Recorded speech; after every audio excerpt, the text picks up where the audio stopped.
Sacred Symbols, a PlayStation podcast, is brought to you by, well, you. If you want to learn how to support our show, go to colinslaststand.com.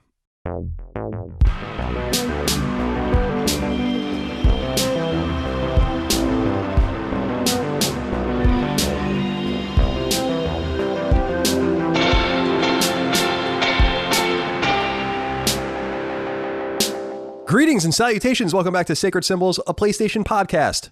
This is episode 98. My name is Colin Moriarty. I'm joined as always by Chris on the move Raygun.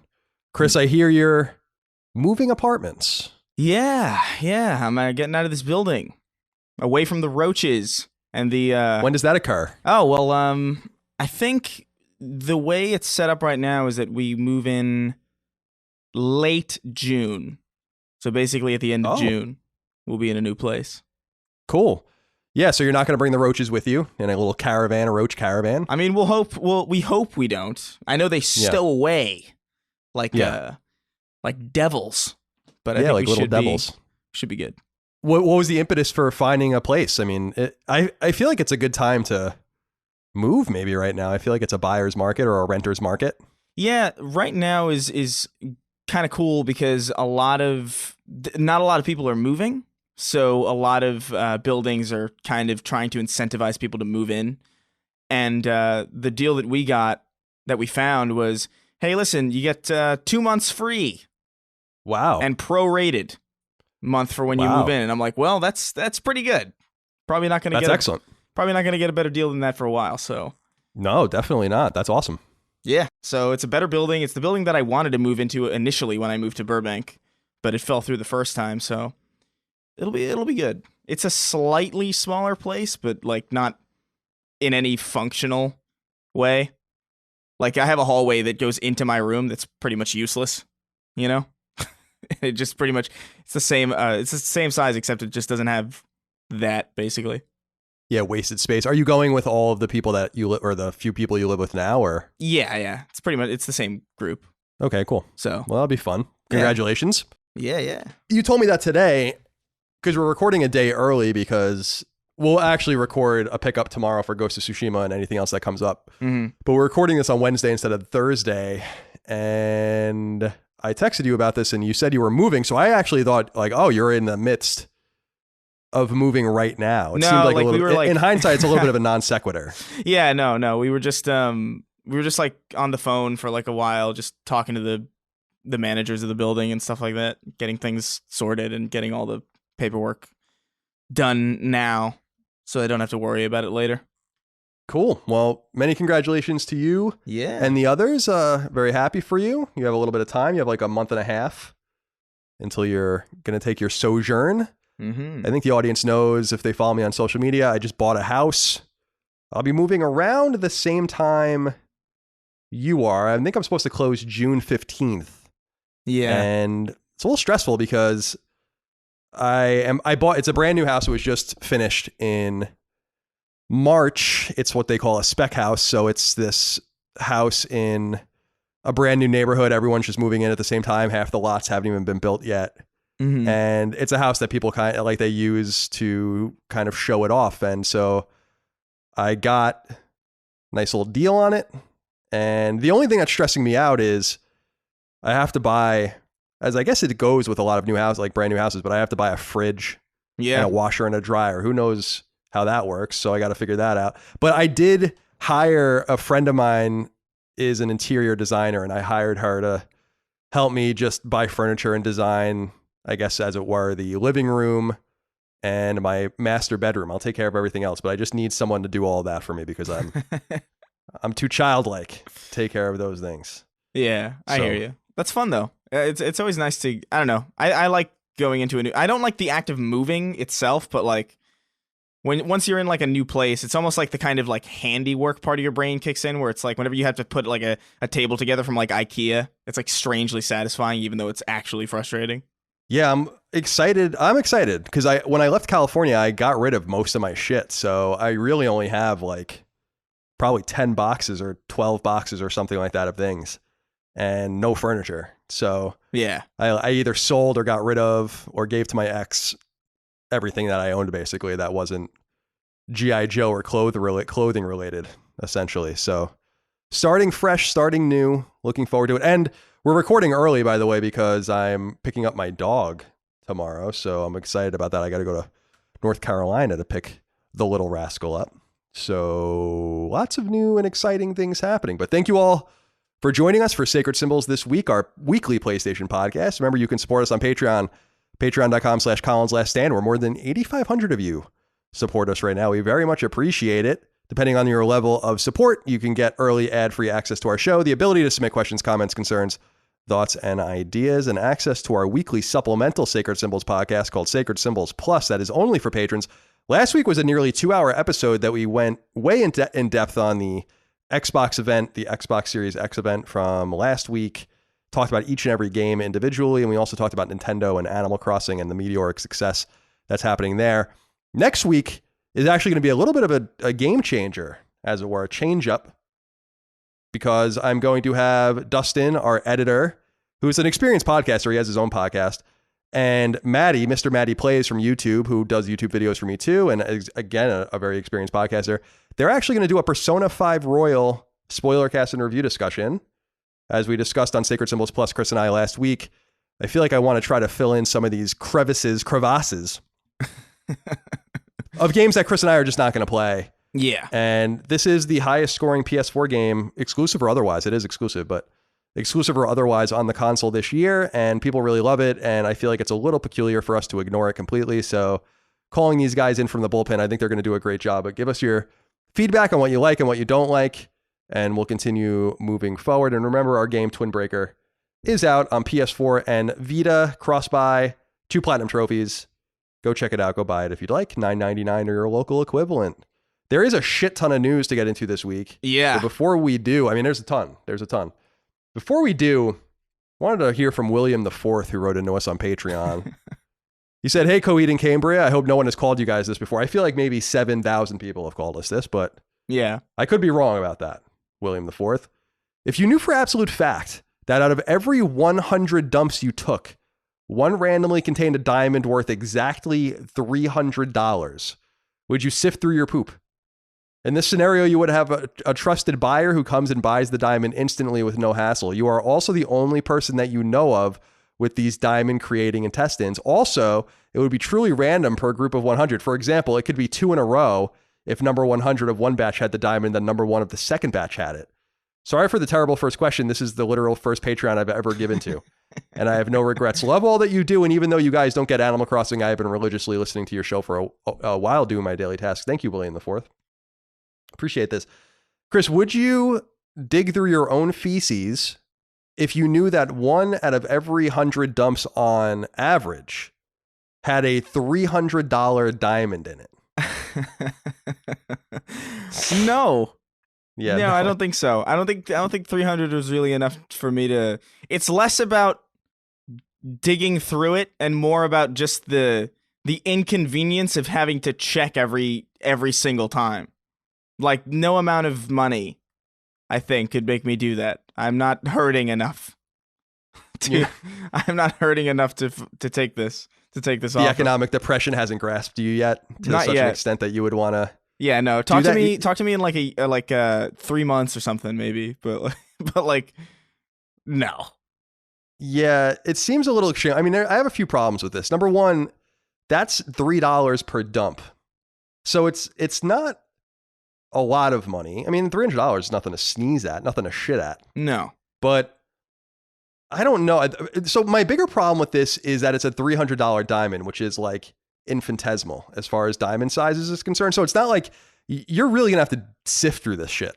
Yeah, literally, you're gonna have to literally sift through this shit in order to find it, because a $300 diamond that's not very big at all. You would reasonably miss the diamond.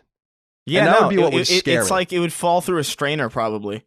Like it's exactly. not enough of if you were talking like, oh, something that was like maybe small but hypothetically worth like $1,000, even then like I'd have to like flip a coin maybe every time.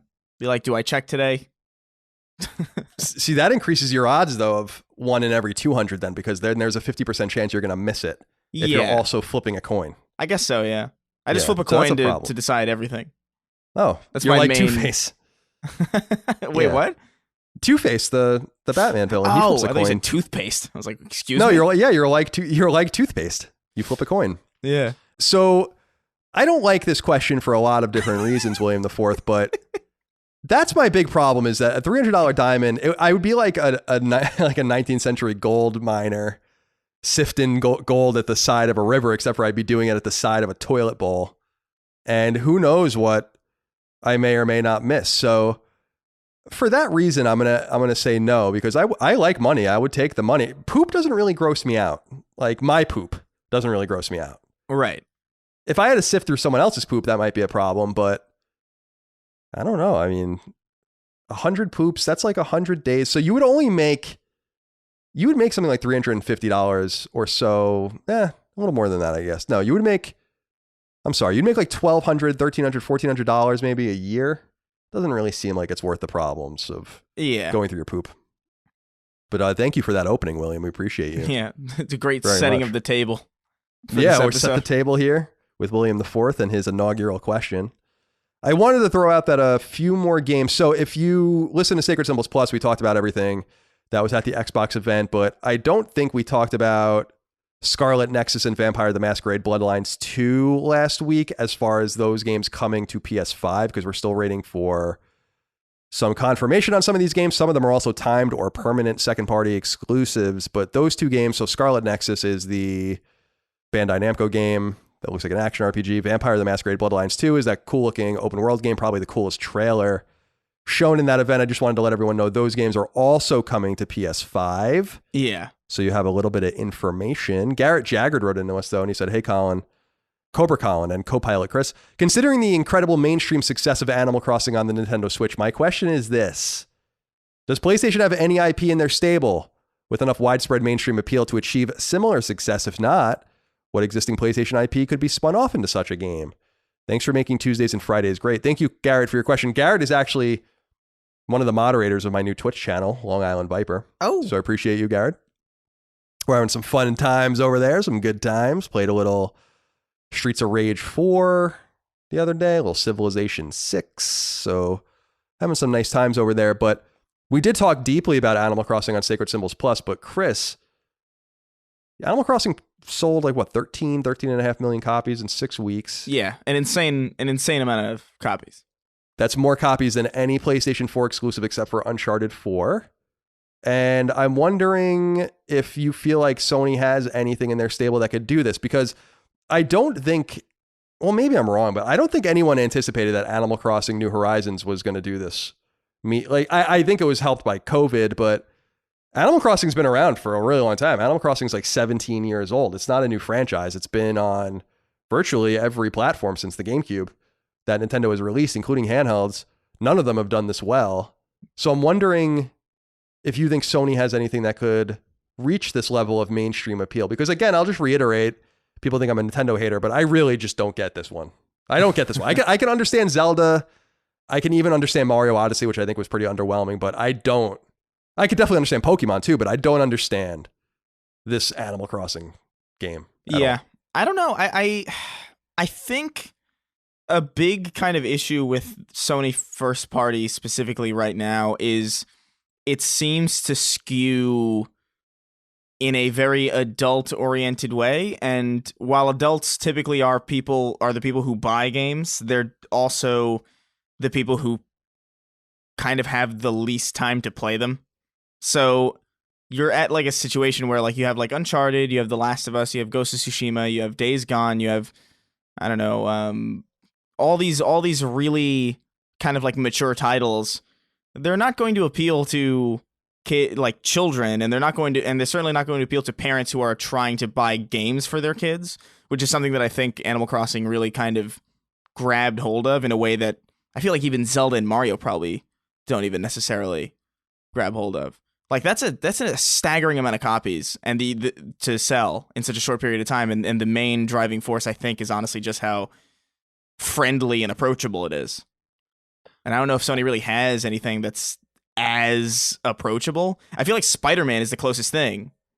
Like, because who's not gonna like? Everybody loves Spider-Man. Like, that's such a money-making machine. But it's not really a PlayStation IP, really. No, you're right. And I'm looking at the thumbnail from Sacred Symbols Plus that I made for the Animal Crossing episode, and what are these creatures? Tom Nook looks like he's on Percocet with his heavy eyes. Yeah. And his weird Hawaiian shirt. And then who is this dog? Isabel. Yeah, that's Isabel, the canine.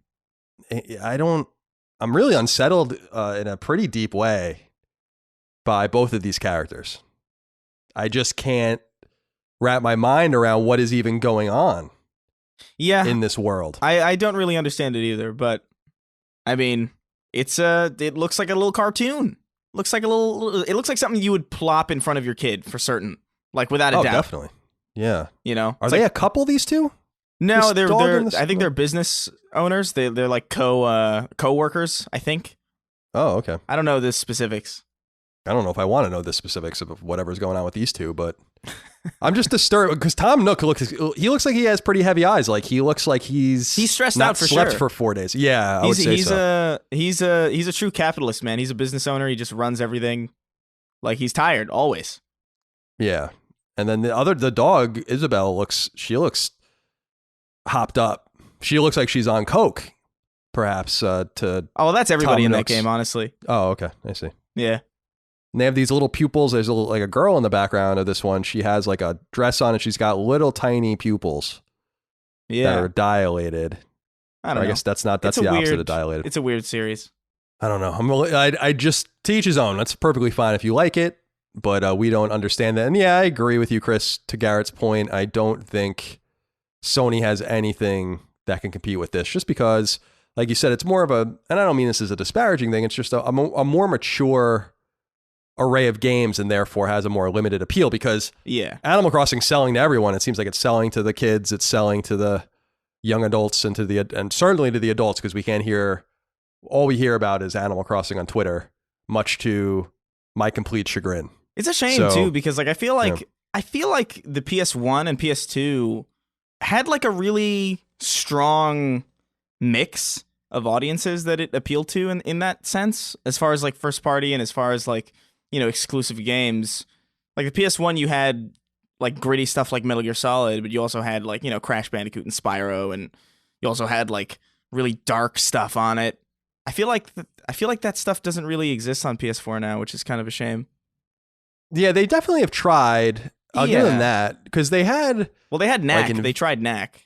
Knack, right? And Knack got a sequel as well, and they even had stuff like Invisimals and all sorts of weird. I don't even remember that.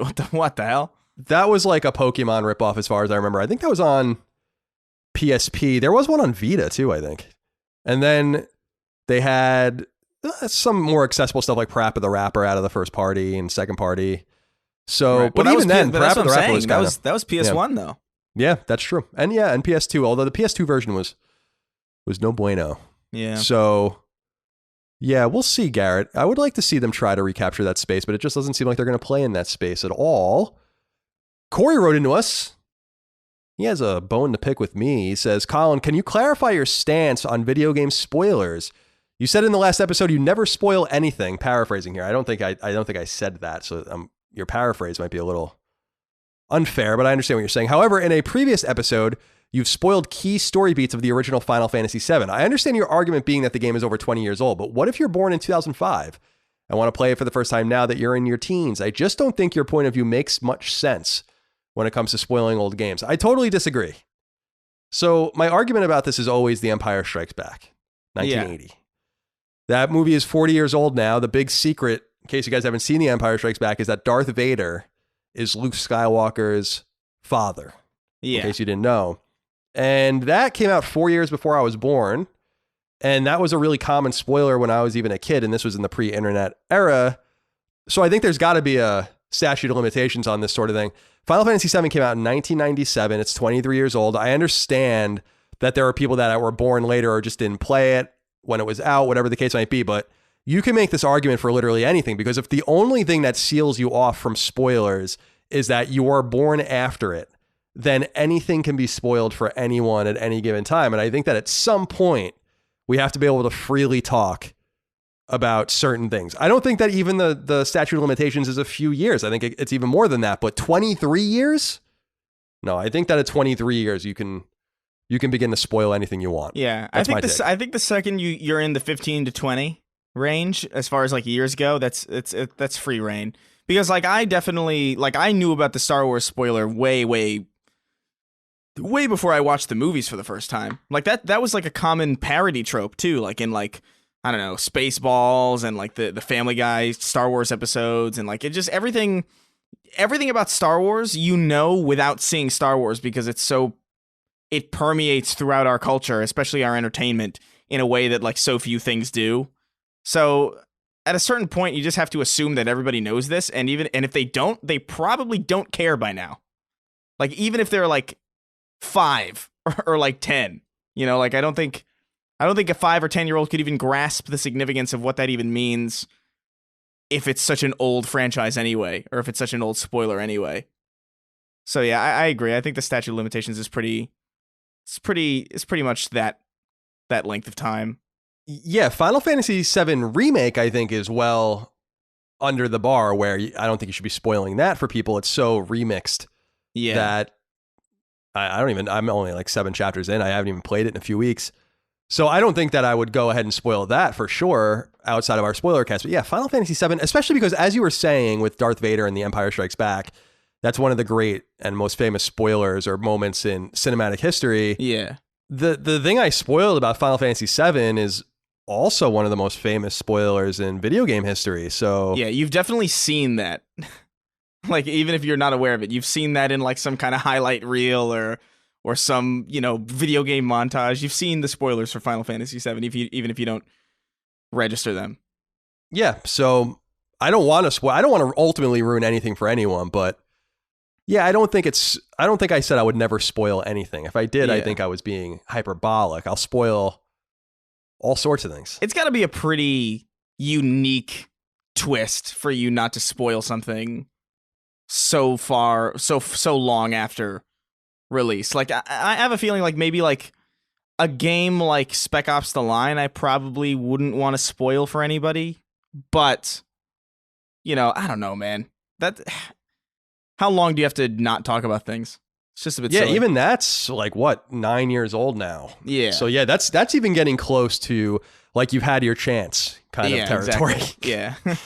and you should definitely play Spec Ops: The Line. But yeah, he said if you were born in 2005 and you wanted to play Final Fantasy VII, so that would make you 15. I played Final Fantasy VII when I was 12.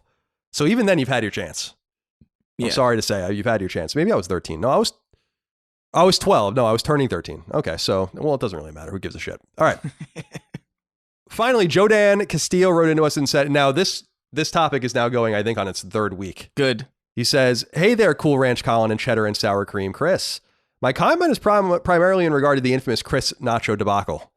Chris, if this is your mindset on nachos, then how do you feel about salads? Salads are also considered by many to be a completely appropriate entree given the right size. I just don't believe it's fair to compare your average movie theater nacho to something you could find in a good cantina. There's a big difference between a bag of tortilla chips and cheese sauce and a whole plate engulfed in cheese, lettuce, tomato, onions, sour cream, and guacamole. You son of a bitch. Keep doing what you boys do. TGIF. I didn't realize there was a huge nacho contingency. I know. It's actually extreme. Yeah, I'm actually fascinated. Level of militance. Yeah. Yeah. I don't respect salads at all. No. No, a salad is something I eat when I'm guilting myself into being healthy. Right. I have never once wanted a salad. Like, I don't think there's a single time in human history where I have looked at a salad wantingly. Like, never. Longingly, yeah. Yeah, longingly. Yeah. I've never pined for a salad. So when I lived in Santa Monica, I used to go to that place Sweet Green all the time, which is like a pretty good salad place. It's like a small chain. And I actually really loved that place. Mm-hmm. But only because they had this amazing cashew dressing that like I would have just mainlined this shit if I could. It was so fucking good. Yeah. And and they had the kale and the spinach and all the various nuts and all of these kinds of things that I put in it. But it was really the key hinge of it all was the salad dressing. And I obviously left in December, so I haven't had a salad in five and a half months at this point. The problem with salads to me is that, like, whenever I look at a salad, I view it as, I don't even view it as food. I view it as like, okay, this is like a button I click on a menu to get myself back up to full health almost. Like it's just entirely like, you've seen me do this. I will eat a dry plate of leaves.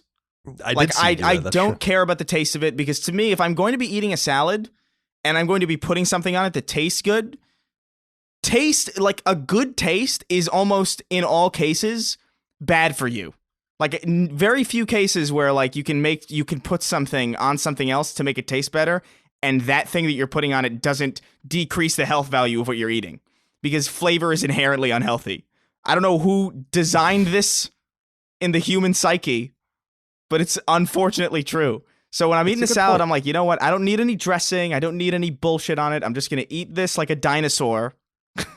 like a brontosaurus. Like a stegosaurus eating off a branch, and I'll be done with it, and then I can justify 5 more months of Five Guys. Yeah, I hear you loud and clear. It's like a concession that you have to make. It is weird. Like, why doesn't, if the spinach is so good for you, if the kale is so good for you, why doesn't it taste like a cheeseburger? Exactly. And why doesn't the cheeseburger taste like kale? Yeah. I don't know, man. You know what? I bet that's because we're overpopulated. The second we crossed over into the realm of like overpopulation is when like our taste buds just magically changed into like, okay, well now we gotta make these people eat shit that'll put them in the ground. There was a patch. I've been watching The Last Kingdom's new season on Netflix, and man, these people just eat like the same shit over and over again. It's like it looks like dry chicken with no herbs on it, like carrots. Yes, unseasoned chicken and raw grains. Yeah. And it's like mother's cooking. Holy Christ. It's like, how can anyone be anything less than anorexic in this situation is well beyond my comprehension. This vaguely resembles bread. Yeah, I know. It's like, oh, it's disgusting. I was reading about, I don't know. Oh, I love the American Revolution. So I was reading about, I don't know, it's like Fort Ticonderoga or something. And they were like out of supplies. So they were making these cakes out of flour and water and like eating them. So it was just flour and water that was like cooked on fire. And they said it tasted like nothing. I think they were called something like fire cakes or flame cakes or something. I'm like, wow, that sounds great. Yeah. Well done. Very well done. All right, Chris, let's talk about the games that we're playing. I will kick it over to you to begin. Yeah, still playing Metal Gear Solid 2 on the Vita every time I go to sleep, and during the day when I'm not working on stuff or streaming, I'm playing Final Fantasy VII. I think I'm a decent way through it now. Still like it a lot. I put it down for a little bit because I was just like, I started to get overwhelmed with stuff. But I'm slowly getting back into it. I'm enjoying it still. Really good. I don't know if... I feel like I'm waiting for the game to get bad because I feel like I kept hearing stuff about like how like the ending is like not ideal or something. So I'm just like, I feel like I'm always like on the edge of it being like bad, but it just never is. I feel like it's funny. I'm looking at just staring at them. I'm looking at the games you're playing and it's like something straight out of 20 years ago. Yeah. 19 years ago. It's interesting because it's wild. Metal Gear Solid 2 and Final Fantasy 7. And you're playing Streets of Rage. Yeah, Streets of Rage. That's even earlier. Yeah, so I've been playing a few odds and ends. So first of all, Far Cry 3 Classic I beat, and we actually recorded that earlier today, Knockback. By the time this goes live, that will be live, so you guys can go listen to that. It's like a 3-hour conversation about that game. Civilization 6 I booted up for a couple of nights. I really love that game. I played a little bit of it on Twitch and then played it the next night too. And then, so we've talked about that in the past. Streets of Rage 4 I played on Twitch, and I only played it for one night. I want to get back to it. So Streets of Rage was a popular brawler series on Genesis especially. And then it came out in 1991, and then there was a sequel in 93, and then Streets of Rage 3 came out in 94. So this has been just 26 years later. Streets of Rage 4 came out, and it's a brawler in the old school design and philosophy. It's really good. It's beautiful. I wish that it was pixel art. It looks like it's more like hand-drawn than anything else, but it's really stylish. It's really fun. It's hard. Yeah. And the only thing that I complain about a little bit, and I complained about it on the Twitch stream, is one of my favorite games of last year was River City Girls, which was awesome. And that game just felt a little bit more alive and a little bit more modern because it had like, well, it basically had the stuff that River City Ransom even had back on the NES, which was like a store and upgrades and all that kind of stuff. Streets of Rage 4 seems a little static to me in this regard because you're basically just are what you are in the game. And it's really button mashy too, because the one thing it does in terms of design philosophy is use square to attack, and you could use like different button inputs on the analog stick or the D-pad to kind of augment those attacks. But if you hit triangle, you can use like a special more powerful attack, but it uses some of your health. And then in very Marvel versus Capcom like fashion, if you can attack the enemy and hit them without getting hit, then you regain that health back. So it's kind of like a risk reward system. But because I don't like playing like that, I don't like risking my own health. I basically am just mashing the square button. So I'm not playing it with much finesse or skill, but it is fun. It's $25, which I think is a little expensive. I feel like $19.99 would have been the most appropriate, but I was saying on the stream that $24.99 is the new $19.99, just like I think $69.99 is going to be the new $59.99. So it's something that we have to kind of get used to, but it is a fun game. I would look up videos if you guys are even remotely interested, or you're an old Genesis head, Streets of Rage head, because I think that it's certainly a relic from the past and it's beautiful. And there's actually a really cool touch in it that I like with the design, which is you fight cops in the game as well as like the street thugs and stuff like that. But if there are cops and street thugs on the same stage, like in the same screen, they'll fight each other. Yeah. Which is really cool. I noticed that too. I was playing a little bit of it with Bunty, and it's really, I love the art style of it like quite a bit. Like I know it's not the pixel, and I haven't really played any of the prior Streets of Rages. I think I played Streets of Rage 2 like on a Genesis like 10 years ago at a friend of mine's house, but I really like it. Like the animation of it specifically is like really gorgeous. Yeah, there are a lot of really interesting touches in it. I like that you can change, like, so you have like, you can pick up like a food item that fills you up all your health, and then a food item that fills up less of your health, and you can actually, I think they default as like a chicken and like an apple, but you can switch them into like all sorts of other things. So I have mine as like a bowl of ramen and like a piece of pizza or something like that, which is kind of cool. So cool little touches like that. Yeah, and the animations, you're right, the animation's beautiful, and the character designs are really cool too. There's like a lot of interesting thugs, and there's like I don't know if you got far enough, but there's like a biker bar where you're fighting like all of these like butch chicks in like motorcycle helmets and stuff. The character design and like enemy design in general is like really varied. You beat up pretty much everybody. Like you beat up men, you beat up women, you beat up pretty much everything that exists. There's this one dude who's like some Freddie Mercury looking dude that you beat up in the back of a I think a bar. If I'm that's as far as I got. He beat the shit out of me, and then I called it a night, and I haven't gone back to it yet. But yeah, he does look like Freddie Mercury. You're right. And I saw you tweet about this, I think, but I do love the dominatrix boss, because she has like those two guys with her, and she like whips them, and they get like all hyped up and like regain their health. But there's like all of these tools of BDSM or whatever. All it's so funny. It's such a they. I feel like they had so much fun just designing the spaces. Also, I love how you can throw. I don't know if have you been playing solo? Yeah, I've been playing by myself. So obviously, like one of the key aspects of like beat 'em ups was that friendly fire was kind of on, so you could actually kind of accidentally beat up your friends, or you could choose to beat up your friends intentionally. I was playing with Bunty, and like because you can throw shit, you can like throw lead pipes and like knives across the stage to damage enemies from far away. I threw a knife at him, or like a lead pipe at him, and he like fell into a hole, and it took us to the next area. Oh wow. It's kind of, it's a fun game to mess around in, especially with a full squad.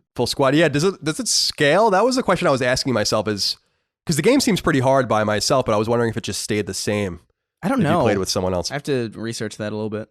Yeah, I don't know either. I mean, I could have researched it, I just didn't. And then finally, I've been playing Trails of Cold Steel, but just a little bit. So I downloaded it on my Vita. I bought it back, or I acquired it, I guess, from Xseed back in the day. And I played it just a little bit back in the day, and then I deleted it because it's too nerdy. And then I re-downloaded it, and it was like 4 a.m, and I was playing it, and there's like this really like hyper anime intro sequence, and I was like, I can't do this right now. And so then I went to bed, and then the next day I woke up and played it for like another half an hour, and then I have to take it in like small increments, Right. because it really is quite a bit.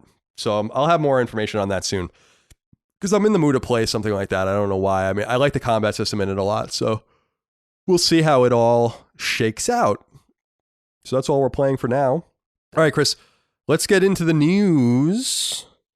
So, Chris, the first order of business today on this episode, we're actually recording this after we recorded the rest of the episode, but we would be loath to not put this in there, is the Ghost of Tsushima State of Play video went live today. It was 18 minutes and 40 seconds long, and everyone can find it on PlayStation's YouTube channel. I think they also put up a PlayStation blog post that links out to it. You should definitely watch it and check it out, as it is going to be the final PS4 exclusive from the first party, as far as we know.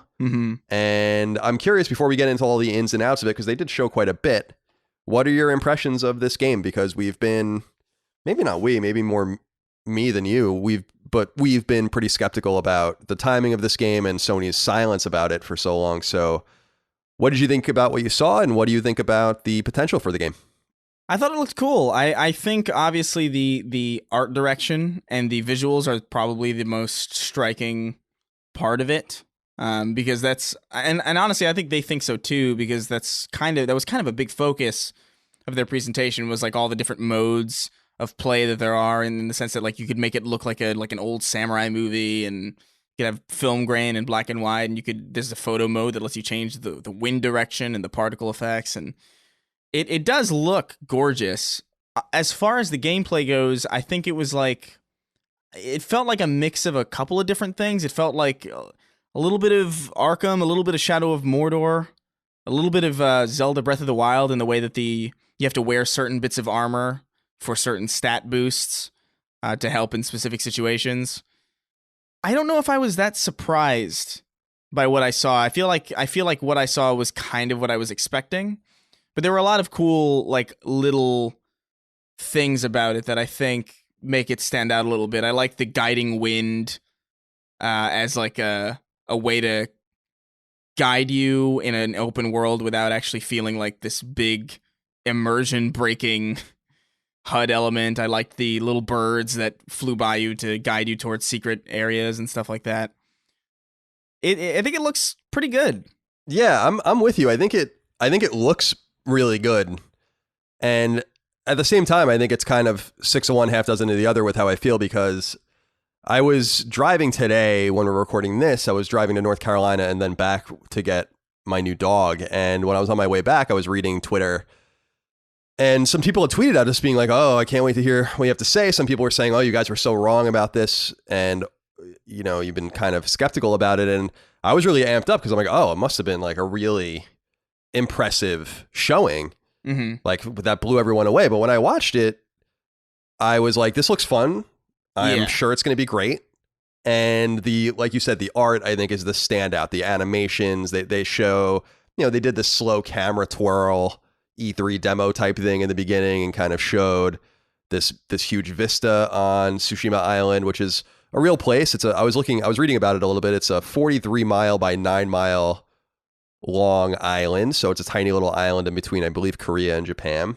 And the game takes place in 1274, so during the 13th century, the first Mongol invasion of Japan. So rooted in a little bit of history, although not really historically accurate at all, which they've talked about, Sucker Punch has talked about for several years now. So we don't have to get into that. But I feel like the grass looked beautiful, the animations look beautiful, the lighting looks beautiful. There was like this meadow of flowers that looked really pretty. So it was a few janky things in there too.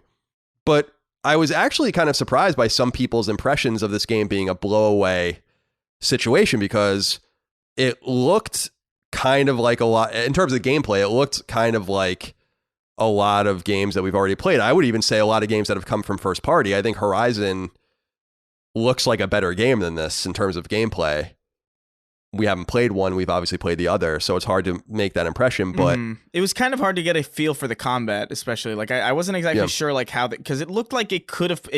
It looks like a game that could play like Sekiro, that also could play like Shadow of War, that also could play like Assassin's Creed. It was kind of hard to nail down exactly what it was. And there was also this weird. I don't know if you noticed, there was like a bar of orbs at the bottom left that I don't think they ever showcased. really what that did. Yeah, I noticed that too. I don't know if it was. I thought when Nate Fox started talking about the combat and he was breaching the shipyard or whatever during the daylight, the first time you do it, I thought that they were going to go into that. I actually was watching it because I'm like, oh, are these like one hit stabs? The combat's kind of like realistic. It's not like Bushido Blade or anything, but it's more realistic than I think most of these kinds of games. Yeah. In terms of like you can stab a dude once and he's dead and all of that. I thought maybe they were going to go into that, but I didn't notice that they did either. There were a few questions that I had remaining, which is good. I mean, it's good to have questions. I don't need to know everything about it, but yeah. In terms of what they showed, so I'll talk a little bit about some of these things that I pulled out. So they did show this like the start screen or whatever. No, not start screen. That's really not right. It's the menu screen, and there's a map and then a journal, which I guess shows you your quests and side quests, although they didn't go too deeply into that. And then there's a gear tab, which they do go into a little bit, techniques, which I don't think they really went into, and then collection and options. And so the map looks clean. I do like the waypointless situation. Like you said, there's almost Far Cry like smoke signals kind of going out to point you in right directions. There's this fox that kind of shows up and brings you to different shrines. I thought the animation with the fox was really weird. By the way, it didn't look like it was. It looked like it was bouncing in like a cartoonish way. I think it was just because of his bushy tail. Some of the animations are a little janky, but like especially for like non-focal point things. Like the fox looked a little bit, early PS4 compared to like everything else that surrounds it. And I mean, it's a PS4 game. We saw similar things with Final Fantasy VII Remake. That game looks beautiful and also kind of dated at the same time, depending on the instance that it happens to catch your eye. So yeah, otherwise I think there was some weird things in combat, but I thought otherwise the aesthetic was really beautiful. I agree again that it's probably what's really most notable to me about this game from just what little we've seen of it so far. Having a hard time reading my notes because my pen died, and then I started writing in the silver pen, and it's like reflecting off the light, so it's barely readable. Nice. So I like the there were a few things that stood out to me in terms of gameplay that I thought was pretty cool. First of all, like the traveling by horse, which is cool. And the thing that I noticed the most is that when you travel by horse, it's a little gamey, but it's not lame, which is like that he's grabbing crafting items like bamboo, yew wood, and stuff like that while he's on the horse. So you don't have to like stop, and there's not an animation, and he's not like chopping the bamboo down. Because I feel like that kind of stuff in games, because I just played Far Cry 3, and it's a little annoying in that game when you're like skinning animals and stuff. I think you could turn it off in later Far Cry games, but it makes you not want to collect shit because you have to sit through this 5-second animation over and over and over again. So I that stood out to me as something that was pretty cool. But then there was some stuff that stuck out to me as kind of a little gamey and a little old school, for better or for worse. I don't know. The enemy indicators are kind of immersion breaking in a way, although I understand that they have to be there or you're not going to know what's going on. But in such a clean looking game, that really stood out to me in a somewhat strange way. And I mean, so what did you think? I guess we'll take these in two parts, because at first Jason Connell was on. He's, I believe, the art director and lead artist on the game. He was talking a little bit about kind of the aesthetic and the travel and all of that kind of stuff.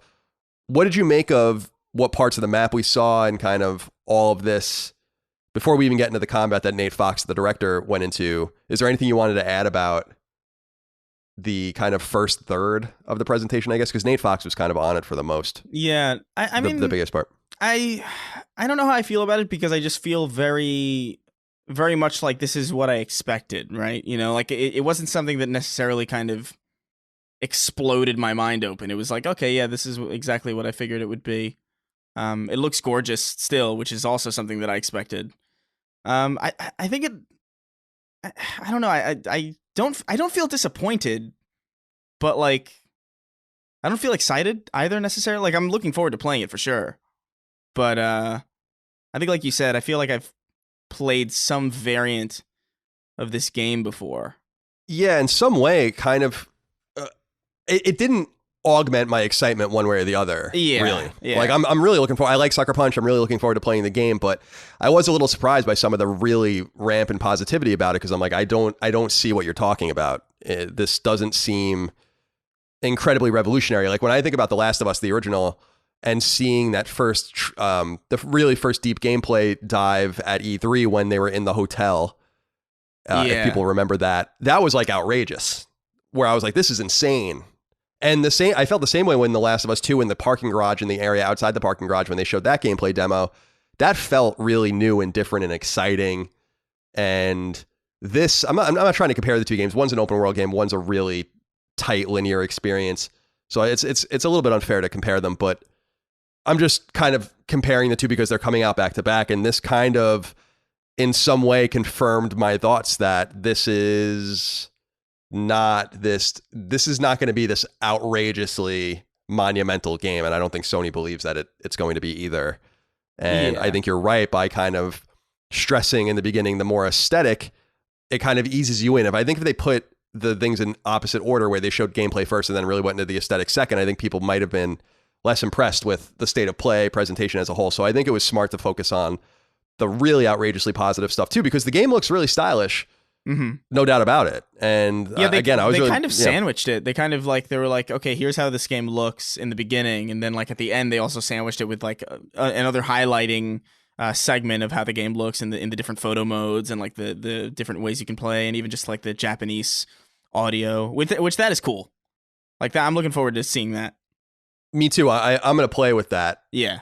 Definitely the Japanese VO. I'll definitely play with that. And yeah, as you said, they showed a photo mode, which is really becoming a PlayStation kind of trademark in some way. I mean, other games do it too, but they're really making a big deal out of it in their games. And Samurai movie mode, I thought was interesting too. You can play it in with this grainy black and white feel if you're into that more strange aesthetic. And they did show some cool stuff in terms of like the shrines, the various shrines you find, and the characters that you kind of dynamically meet. There was like a old man next to a fire sitting on the side of the road in this desolate part of the island, warning you about what's going on around you. And they obviously show this decimated village as well. But then they segue with Nate Fox, the director, and obviously Nate Fox, people that listen to this show, I'm sure know that name. He was very intimately involved in Infamous, the Infamous series, and really nice guy, really interesting designer, really interesting director, really thoughtful in his approach to games. So it was cool to hear from him.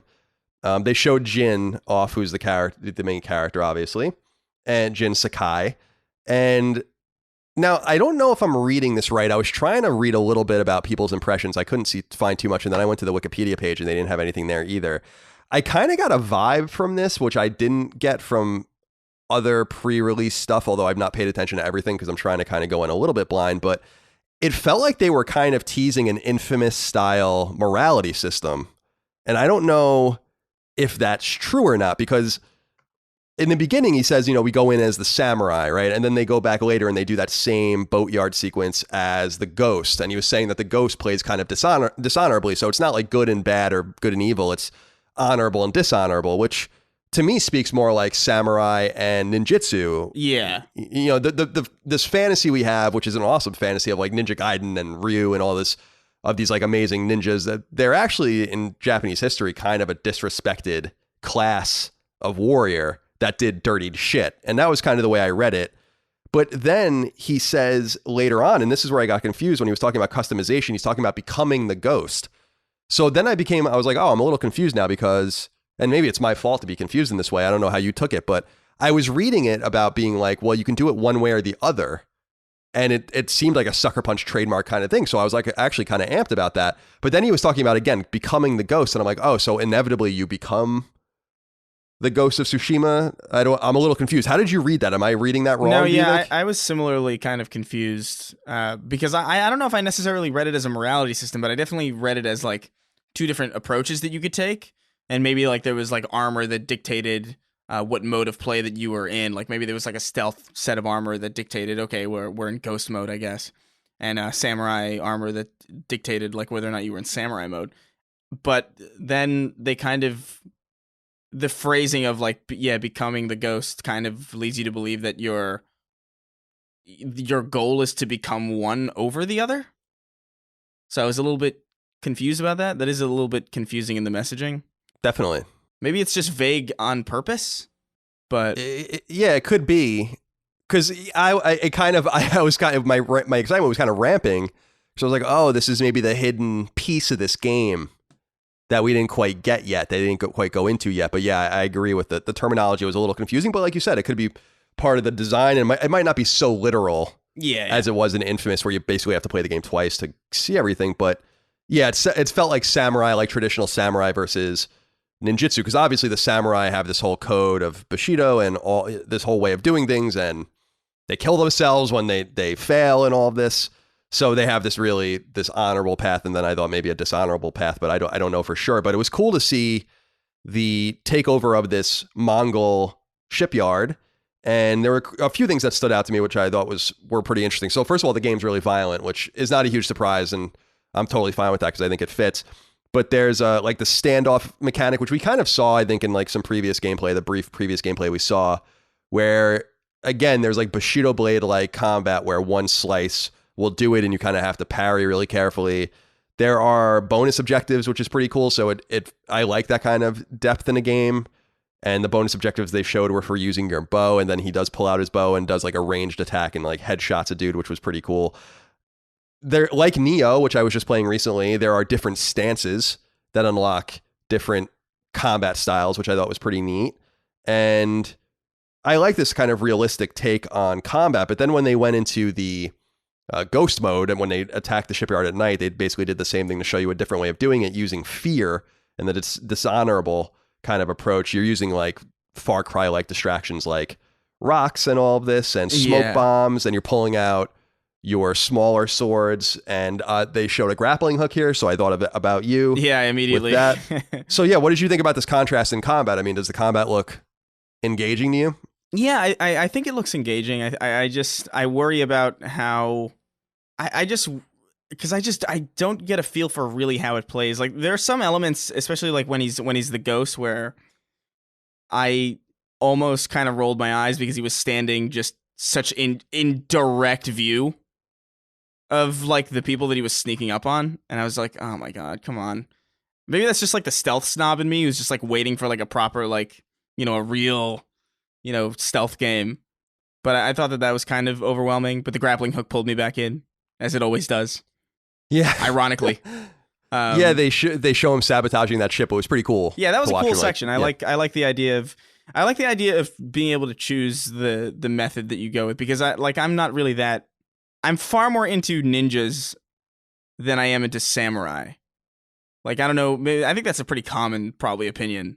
Yeah, definitely. But definitely. Or our fictional vision of ninja, not the right. Not the real ninja that are boring and dishonorable and fucked up in Japanese history. Yeah. But like the combat looks like it's hard to gauge without playing it. Like I'm pretty confident it's going to be good. It's really hard to pinpoint like what exactly this feels like to play. My assumption is that it's not going to, even though it did kind of give Sekiro or Neo vibes in some way, it's definitely not going to be that hard, I assume. So yeah, no. It's one of those things you see in a lot of gameplay demos at trade shows and stuff where they're trying to make the game probably look a little more sophisticated than it is. And maybe you really have to will have to play the game like this in a very metered way if you play it on like a hard difficulty level. But I feel like it'll probably be pretty hack and slash if you want it to be. But I liked him kind of switching up the weapons, using the different items, the smoke bombs, and I think he used caltrops or something at one point. So it was cool, and watching him pull out the bow and all of this, the grappling hook. Yeah. I did notice that when they exploded the ship, the fire animations were a little weird. So there were a few questions I had where, and this is just me being honest, where I'm like, if this is the best you have to show in this game, and we've been waiting for something like this for a long time. Again, I'm excited. I think it's going to be great, but it's definitely not I imagine that this is not going to be any sort of revolutionary game, and that Sony in their first party certainly has better offerings even in this genre of third person game. I think it's going to be a solid game, but I don't know if it's necessarily going to touch like God of War or The Last of Us as far as like renown or like even just maybe in presentation in some ways. But I think I don't want anybody thinking that we're hating on this for no reason, because like it's like I'm not upset about it, you know. Oh no, me neither, not at all. I think it looks good. I'm excited to play it. I'm looking forward to playing it, but seeing the gameplay didn't necessarily boost that excitement. I'm still about as excited as I was before, and I still think it's probably going to be good. Yeah, I'm going to purchase it minute one. There's no doubt. I totally agree with you though, and I think that's the main through line for us too. Is, well, first of all, we have to be honest with the audience. I'm not going to sit here and blow smoke up your ass. I'm I'm not blown away by what I saw at all. But I think it looks amazing. And there were games that I didn't quite understand until I played them. Like Days Gone is an example of that, where Days Gone was a lot better than I thought it was going to be. And there were games that Death Stranding is a great example. And then even a game, I remember playing Horizon for the first time, and I thought Horizon looked awesome, but I remember playing it for the first time at E3, I guess the year before it came out. And so it was 2016. I was like, holy shit, this is fucking awesome. So it could be one of those things. This game could be suffering from a lack of hands-on that they probably had planned and maybe would have built a little more hype. They weren't going to be at E3, but at whatever trade show they were going to go at, if they were going to invite people to Seattle to see the game at Sucker Punch. So the other thing they showed are some customization options. And this was a little bit confusing to me too, although I don't think that they showed everything. Infamous didn't really have anything like this. So this is already, and Sly Cooper really didn't either. So this has already more depth than those games, even though those games are kind of similar evolutions into that were all leading to this game in some way. Yeah. There's different armor that gives you a set of mechanical advantages and accents, different gameplay styles, but also aesthetics based on, I guess, flowers you find. You use the dyes in those flowers to change the colors. So it is both, the armor is both practical and aesthetic, which is cool. And then they teased it in the beginning with finding different charms at different shrines and all this kind of stuff. So you use the charms to augment your character further. So there are some cool mechanical stuff, or some cool statistical stuff, but they didn't really go into the swords and all of that kind of stuff. There's probably different types of swords and bows and whatever else and other items and weapons that they didn't show, but yeah, that's enough depth for me. I think that you have to straddle that line pretty carefully in a game like this. We were talking about Doom Eternal, where I felt like that game went a little too far with some of its upgrading, in my opinion, based on the type of game it is. And I feel like I would rather have too little than too much in a game like this. So maybe they've shown enough to satiate us. And we got a little bit of a tease again from just watching the map menu with stuff that we didn't really see. So yeah. Our overall impressions, I guess, are positive. Yeah. But certainly not anticipating anything revolutionary. And I think my only problem, and this is what I've been saying for a while, is I just don't think the order of operations here does this game any favors. If anything, this just kind of reinforced my idea that this game should have come out first before The Last of Us Part 2, because I just think you should let, your leadoff hitter go before your cleanup hitter. But other than that, I'm excited. I think Sucker Punch is great. I loved Infamous, as everyone knows. I love Sly Cooper. So I'm excited to play Ghost of Tsushima. It comes out July 17th, 2020. Again, it will be the final PlayStation 4 exclusive from first party, at least of any consequence. And do you have any closing comments before we stitch this back into the normal episode of the show, or the normal, whatever we recorded already? No, I would say I pretty much echo that. All right, fair enough. So let's get into the rest of the news. Everything in our 21st century world is so, modern. We can order just about anything from our smartphones and get it shipped to our door, from furniture to food. And yet, when it comes to the service plans that power many of those smartphones, we rely on a staggeringly antiquated, anti-consumer model that costs too much, provides too little, and keeps us trapped in the old way of doing things. Thankfully, Mint Mobile structures their offering differently, passing on steep savings to you with virtually indistinguishable service from what you're used to from the traditional telecoms. Using Mint Mobile, you can cut your wireless bill down to only $15 a month. That's right, $15, providing you with unlimited nationwide talk and text. You can even get 4G LTE plans that provide you with just the right amount of data you're looking for. And better yet, the phone you have right now, Apple or Android, should work easily and seamlessly with Mint Mobile. It's easy to feel trapped with the way things have always been, but things can truly be different if you just let them, and Mint Mobile can help. Just like you get your groceries delivered, your dinner brought to your door, and everything from clothes to pet food from subscription services, your mobile plan doesn't have to be tethered to the dial-up era. So try Mint Mobile and see for yourself. To get a new wireless plan for a mere $15 a month, and to get everything you need to get started shipped directly to your door free of charge, head to mintmobile.com/sacred. That's mintmobile.com/SACRED. And begin your new quest for more affordable smartphone coverage. Again, cut your wireless bill to just $15 a month by going to mintmobile.com/sacred. All right, Chris, number 2, PlayStation is rebranding its first party and second party studio output under a new moniker, PlayStation Studios. This rebrand obviously comes 5 or 6 months out from PlayStation 5's planned launch. It appears to be part of a new directive to better market what the ecosystem is perhaps best known for, its exclusives from both internal studios and external partners. Sony revealed a 17-second video of what will be a new editable intro that will play before first and second party games beginning either late this summer or in the fall, after PS4's final Big 2 exclusives come out, and shows the 4 face button signs, the sacred symbols, with various first party games reflected in the example given: Nathan Drake, Kratos, Ratchet, Aloy, Ellie, and perhaps most randomly, Sackboy. In an interview given to Games Industry International, PlayStation Senior VP and Head of Global Marketing, Eric Lempel, noted that this won't be limited to just game intros either. He told the website in part, quote, "You've seen the animated asset that will exist primarily during the beginning of our titles, but the brand will exist in a lot of different places. There are different shorter animations that will exist in trailers. It will exist in advertising. It will be in any other creative assets, such as the game packaging and the game discs themselves. We think this is a good way to let consumers know that if they see it, then the quality games they've come to expect from us are here. And this brand will exist for well-known existing franchises, as well as brand new franchises we have yet to explore," end quote. Many have pointed out that this seems most similar to Marvel's branding with its films, and Lempel acknowledges this similarity, and that even many PlayStation gamers don't know that all of Sony's first and second party output is actually exclusive. He later told the website in part, quote, "We've never had any problem getting people to play these games. They're usually critically acclaimed, award-winning franchises that are games of the year. But for the average consumer, it's not always clear what games come directly from our worldwide studios," end quote. The always eagle-eyed staff at website Push Square made a different, albeit related, discovery that the music and sound effects in the new graphical treatment is actually identical to the PlayStation Originals treatment that played before the 2016 movie No One Saw, based on Ratchet and Clank. So this is something that has been in the works and on Sony's mind for some time. Chris, what do you make of this? This new video, this new branding, getting away from the more simplistic way that they would introduce their exclusives, which I want to talk about in a minute. What do you think about this new, much more flashy, certainly Marvel-esque introduction that they're going to put in front of their games? Yeah, I don't think it's bad. I'm feeling pretty, all right about it. Like, I find it hard to have a strong reaction to it in any way. I think it looks really high quality. I think it looks pretty good. Although, like, the inclusion of Sackboy and stuff like that's a little weird, because it almost makes it feel like it's not the case in real life, but it almost feels like they don't have much to draw from. You know what I mean? Like Definitely. putting Sackboy and, like, I guess Ratchet makes more sense to me, but I don't know. It's weird.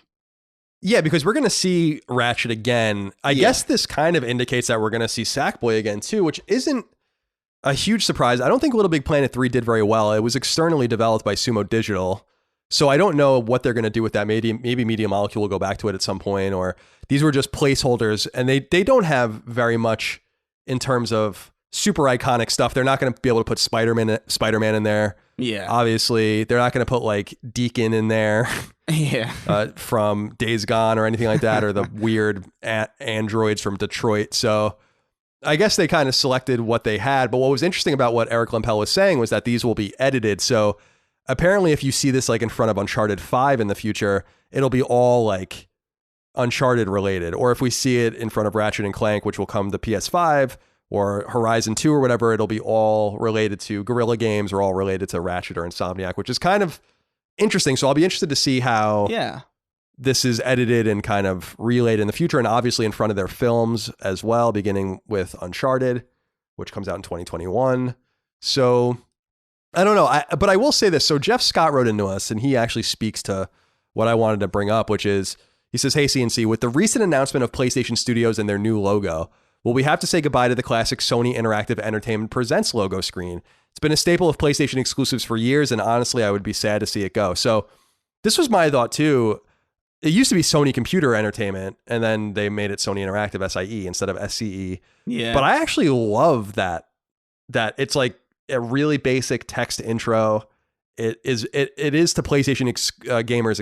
It's pretty iconic. I mean, they have been using that, just that black screen with that white text, for a really long time. And I actually kind of dig that. I love when I see it before trailers. It's much more subdued and kind of lets the games do the talking. And I would assume, Jeff, that we are going to say goodbye to that intro. Do you have any affinity for that at all, like we do, or? Yeah, no, Chris, or is that, I do. But I feel like I have a really fond memory of the ways that some titles would mess with it. Like I remember back in the PS1 era, when Crash Team Racing came out, they had a whole thing during the intro where SCA used to be, where it would be like Sony Computer Entertainment America Productions. There was like some crazy like hype racing trailer, and it was like really cool. So that's the reason. Like that's honestly like the biggest reason why I have such an affinity for the subdued like plain white text, and I do appreciate the elegance of it. But I don't know, man. I feel like it's not that new to say goodbye to these kinds of things. Like I was sad when the PS2 didn't start with the PlayStation 1 startup sound, you know? Like right. that was the point where I was just like, oh man, that I'm really sad to see go, and I'm still kind of missing, honestly. But I don't know, we'll get used to it pretty quick, I feel like. Yeah, we'll adjust. And you're right. I mean, it would be cool to see that PS1 intro come back for PS5 in some way. It's just such a good sound, man. Like that is such iconic. That is my favorite video game startup sound, I think, ever. Yeah, it's super iconic. I mean, I love it too. And I do like when they do different things with it, but I guess this just seemed like a big continuity issue for me. And what's interesting is, Sean Williams actually writes into us so we can talk about this too. He says, hey, CNC, PlayStation Studios was recently announced. It's a new branding for Sony's first party games. This seems to come out of nowhere, and it's being reported that games like The Last of Us 2, Ghost of Tsushima, and Horizon Zero Dawn on PC won't have the label anyway. Why do you think this was announced now? My assumption is that this was announced to just kind of get it out of the way, and it'll obviously begin in earnest with the PS5 exclusives that come out at launch. But it is interesting that they're announcing this now, and it's there. You know, The Last of Us Part 2 is gold. Ghost of Tsushima will be gold soon. Horizon Zero Dawn's status on PC is somewhat unknown. But it would be cool to have gotten that in here now, I guess. But I guess it'll be a cool way to kind of begin the next generation of games. And I don't know. I don't otherwise know why they felt like they needed to do this. I guess it is a little more elegant to say PlayStation Studios as opposed to whatever various names that they've been calling their first parties over time. But I am going to miss the Sony Interactive Entertainment Presents. It's interesting because they're removing the whole Sony iconography from the names too. It's just going to be PlayStation. Yeah. PlayStation's obviously Sony's biggest brand, so that's not a huge surprise. But that's also worth noting that Sony is kind of removing its own name from this iconic branding. So yeah, it'll be cool when we see, I guess during football, if there is football this fall, we start seeing commercials for PS5 and the various games to see this logo and this treatment and how it kind of is dealt with in that moment. That's like Microsoft has been had done a similar thing when they changed Microsoft Game Studios to Xbox Game Studios. Like Microsoft is kind of entirely removed from the brand now, which is kind of strange. I guess this is just a trend going forward where they're trying to make the platforms the brands. Yeah. And people I had been reading some of the stuff where people had been saying that Sony is kind of copying Microsoft here, which is possible. Although I don't know if that's true or not, but Push Square finding that and kind of realizing that the music, the whole treatment is really the same as that Ratchet and Clank intro is so interesting. So this was something that they've just been dealing with, I guess, for a few years. And it is funny that they took so long to kind of roll this out. I guess they have been waiting for the new console to get closer though. And I guess to Sean's question, that is why I think they're getting this out of the way now as opposed to later. Yeah. But we'll find out. PlayStation Studios. All right, Chris, I'm interested to see what you think of this next one. Yeah. Number 3, Epic Games, the entity behind the insanely popular Fortnite and the massively important Unreal Engine, has revealed both a brand new engine running on PlayStation 5, as well as the future of Fortnite on the console. In a 9-minute video, the company revealed Unreal Engine 5 running a game demo called Lumen in the Land of Nanite, and it looks insane. It's running in real time and it looks better than virtually anything we've seen on PlayStation 4. Unreal Engine 5 won't be available to develop on in wide form outside of Epic until 2021, but the company did reveal 2 important things apart from this. Fortnite, its free-to-play battle royale game, I can't read today, will be a PlayStation 5 launch game initially running on Unreal Engine 4, and that the game will eventually be brought to Unreal Engine 5. Epic Games' Unreal Engine launched back in the spring of 1998 and has been long at the cutting edge of gaming technology. Unreal Engine 2 followed in 2002, Unreal Engine 3 in 2006, and Unreal Engine 4 in 2014. Fortnite launched in the summer of 2017 and quickly became one of the industry's biggest games and is currently available on PS4. What did you think of this video, Chris? So I'm not a graphics whore at all. I'm not a tech whore at all, as everyone knows, but I saw this, and I saw this actually on Jeff Keighley's Twitter today, and just without the interviews and all this stuff. So just the footage itself. And I was like, holy shit, this looks really good, especially because it's running in real time. What do you think about it? Am I crazy, or does this look excellent? No, it does look really incredible. I don't know if you watched the whole demo, but the whole demo is pretty impressive too. Like just the amount of detail that you're able to get in from long distances. The sound was a particularly noticeable thing. There was a scene where rocks were falling and like making very, very like shockingly realistic sounds, and also just falling pretty accurately. I know that video games have a weird, I don't know what it is, but like anything falling down in a video game always looks kind of dinky because it's attached to a weird physics engine. But it looked super realistic and it looks really good. Like, it's a great looking demo, but I can't help but think in the back of my mind, I've seen incredible tech demos for like decades now, and I wonder how this will really, like, if this was a game that was coming to PS5, if this was like raw footage of a game, like a launch title, I would be significantly more ecstatic. But the fact that it is a tech demo and it's kind of optimized to be this impressive kind of inherently makes me feel a little bit less ecstatic about it, even if it is beautiful and emblematic of stuff that we possibly might expect on the next generation. Also, I feel like performance really isn't something that they focus on for consoles for some reason, and it kind of bothers me because I have a feeling like a game like this is going to be like, yeah, look, you can run this at 8K with like infinite graphics, but it's also going to run at 30, maybe. Right, right. I can't help but feel like that's on the horizon, and it's like, oh man.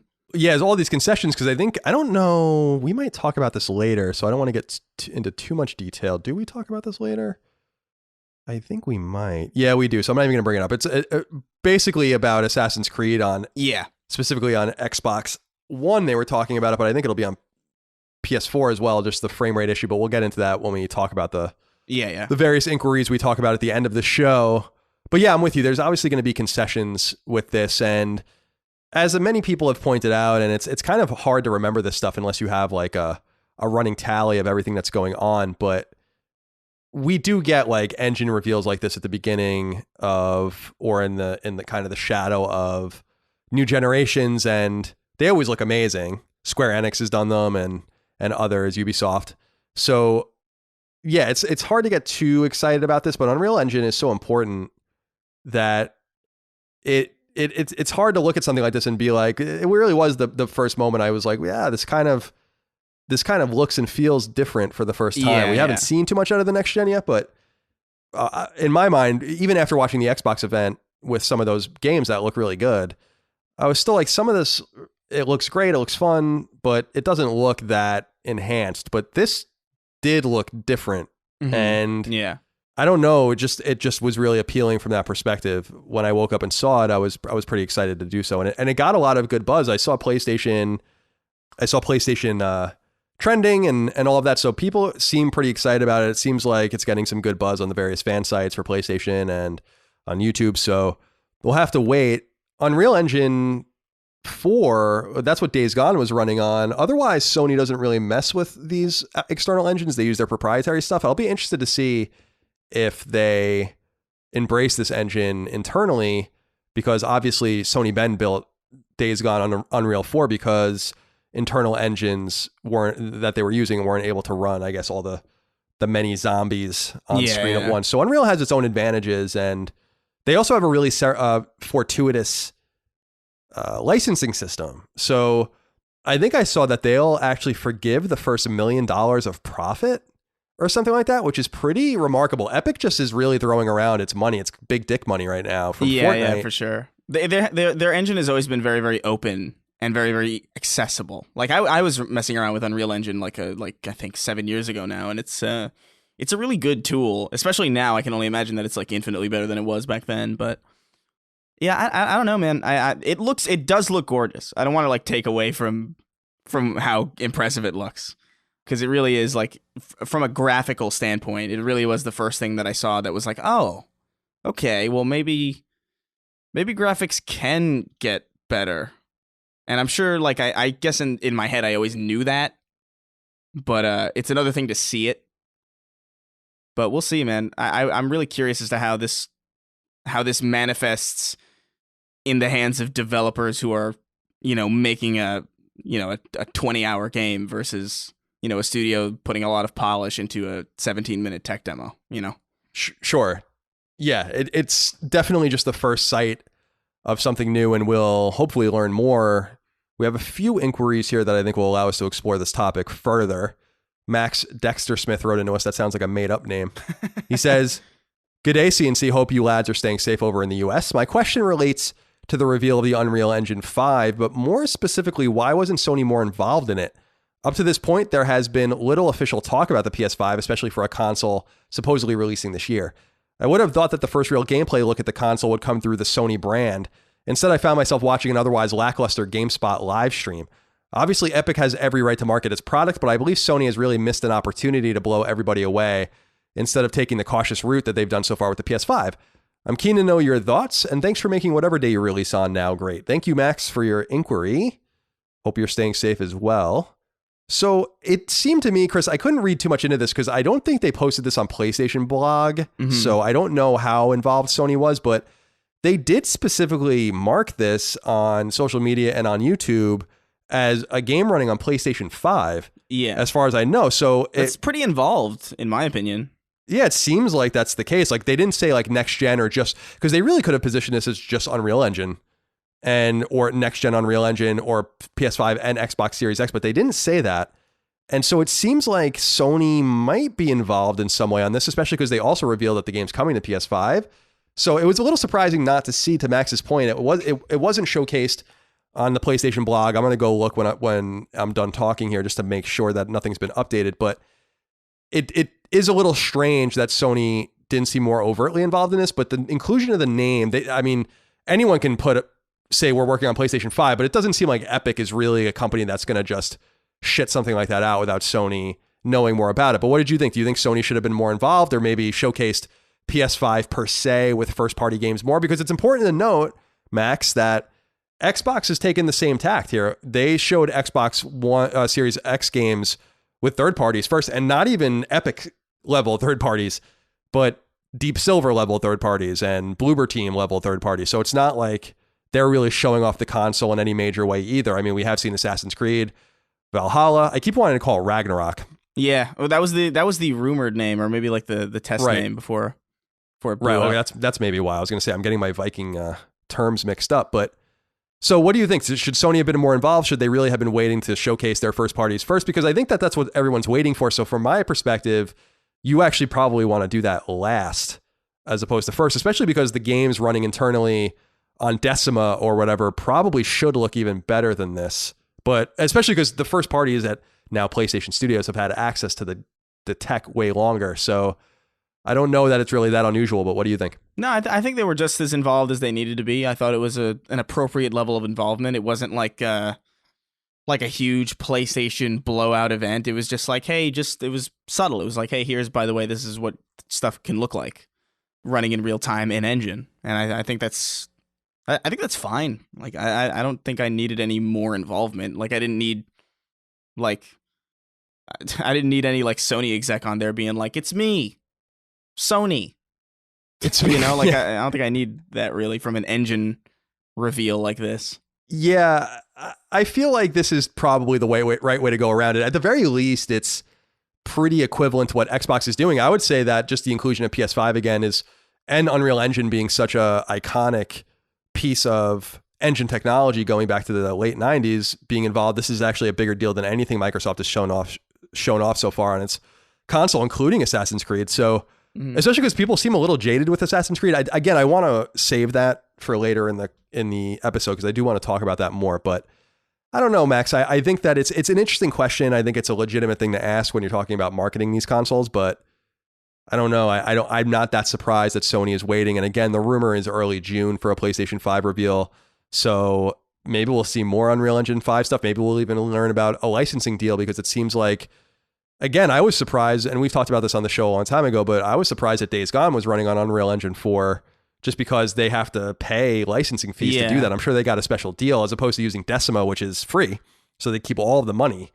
But I was really quite happy and smitten with the write-up about the forgiveness for profit for the first $1 million. This is going to make things really easy for developers. And I don't know how long Epic's going to be able to keep this all going. And I know a lot of developers are getting mad at Epic too, because they're throwing a lot of money around. They're buying exclusives, all these kinds of things for their PC store. But I think Unreal Engine 5 is exciting. And I didn't anticipate that this was even going to happen. I don't know why. I wasn't even really thinking about Unreal Engine at all. But I did see some developers posting too on social media that they're pretty excited. The people that weren't in the know about this seem to be pretty excited about what this thing's capable of.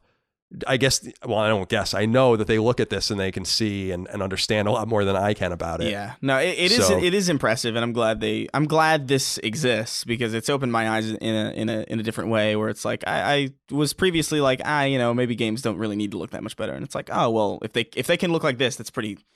I would like them to try at least to hit this benchmark, but I can't help but feel like it's frustrating to me that every time I see a tech demo like this, it's never a real game, because for the most part, like, this game looked awesome. It looked like something that I would want to play. You know what I mean? Yeah, totally. And I was totally. Oh man, they're never real games, and the stuff that we end up actually getting are stuff that just isn't as neat as the tech demo. It frustrates the hell out of me, because it's like, this is a cool game. I want this. Yeah, well, hopefully we get it. I'm looking at the Unreal Engine YouTube channel. The video, we're recording this 11 hours after it went live, 3.2 million views.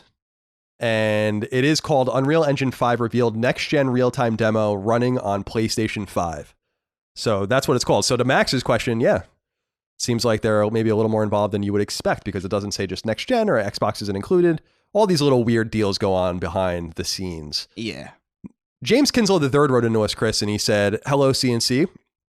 With the reveal of what Unreal Engine 5 can do on the PS5 from Epic, is it possible that some games won't run nearly as well on Xbox Series X compared to PS5, similar to how most next-gen games probably won't run well, if at all, on Switch? With the PS5's SSD being able to crank out 5 gigabytes of bandwidth, it seems the console could be more powerful than expected.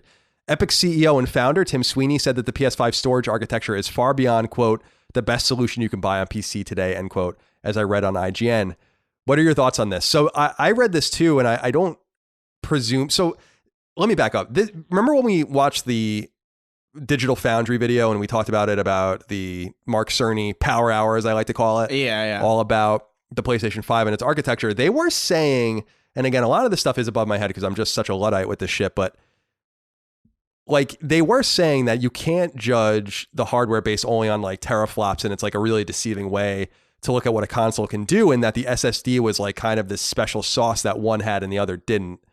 And it seems like now Tim Sweeney, who's agnostic, I mean, his games are running on everything. Epic actually has a really long running relationship with Microsoft, going with Gears of War especially. And well, I mean, before obviously they took it internal out of the second party. And I feel like there would be no reason for him to say this unless it was really true, because I don't know that you would want to scorn one of your important partners in Microsoft and one of your long-running friends in Microsoft. Mm-hmm. So, and again, I understand the Coalition is a first-party studio, but remember that Epic used to make Gears of War itself. Microsoft published it as a second-party game, so this goes back. And actually, I think Unreal Engine 3's first game was Gears of War, so this goes back to 2006, at least, this relationship. So what did you think about what Tim Sweeney was saying? Because it makes it seem like PS5 has a substantial advantage actually over the Xbox, and these guys would know because I'm sure they have access to both. Yeah, I mean, it's possible. It's hard to say without actually knowing what the machines do and how they run things in like a genuine in-engine environment where you could test one and test the other. But I would imagine that it's probably true, except we're talking about numbers of performance here that are still just eons ahead of what we're used to currently. So it feels like one of those things where it's like, yeah, it's the fastest car that exists is probably way faster than the second fastest car that exists. But they're also probably insanely fast to the point where I wonder if you could really tell the difference, like if you were just looking at them independently. We're still like, it's really hard to tell how these things are going to run and how the first party specifically are going to take advantages of the bells and whistles that each machine has to offer. But I would imagine, yeah, it's probably true. Like if it's optimized, if it's an optimized SSD, then yeah, that makes total sense. Yeah, you make a really important point, actually, in that the first parties are going to be able to manipulate their respective machines better than anyone, at least initially. And we saw this especially during the PlayStation 3 era when even the first parties had no idea what the fuck they were doing with PS3. And it's really remarkable to look at a game like Resistance Fall of Man or Motor Storm and then compare it to The Last of Us. And they're running on identical machines, just with more experience.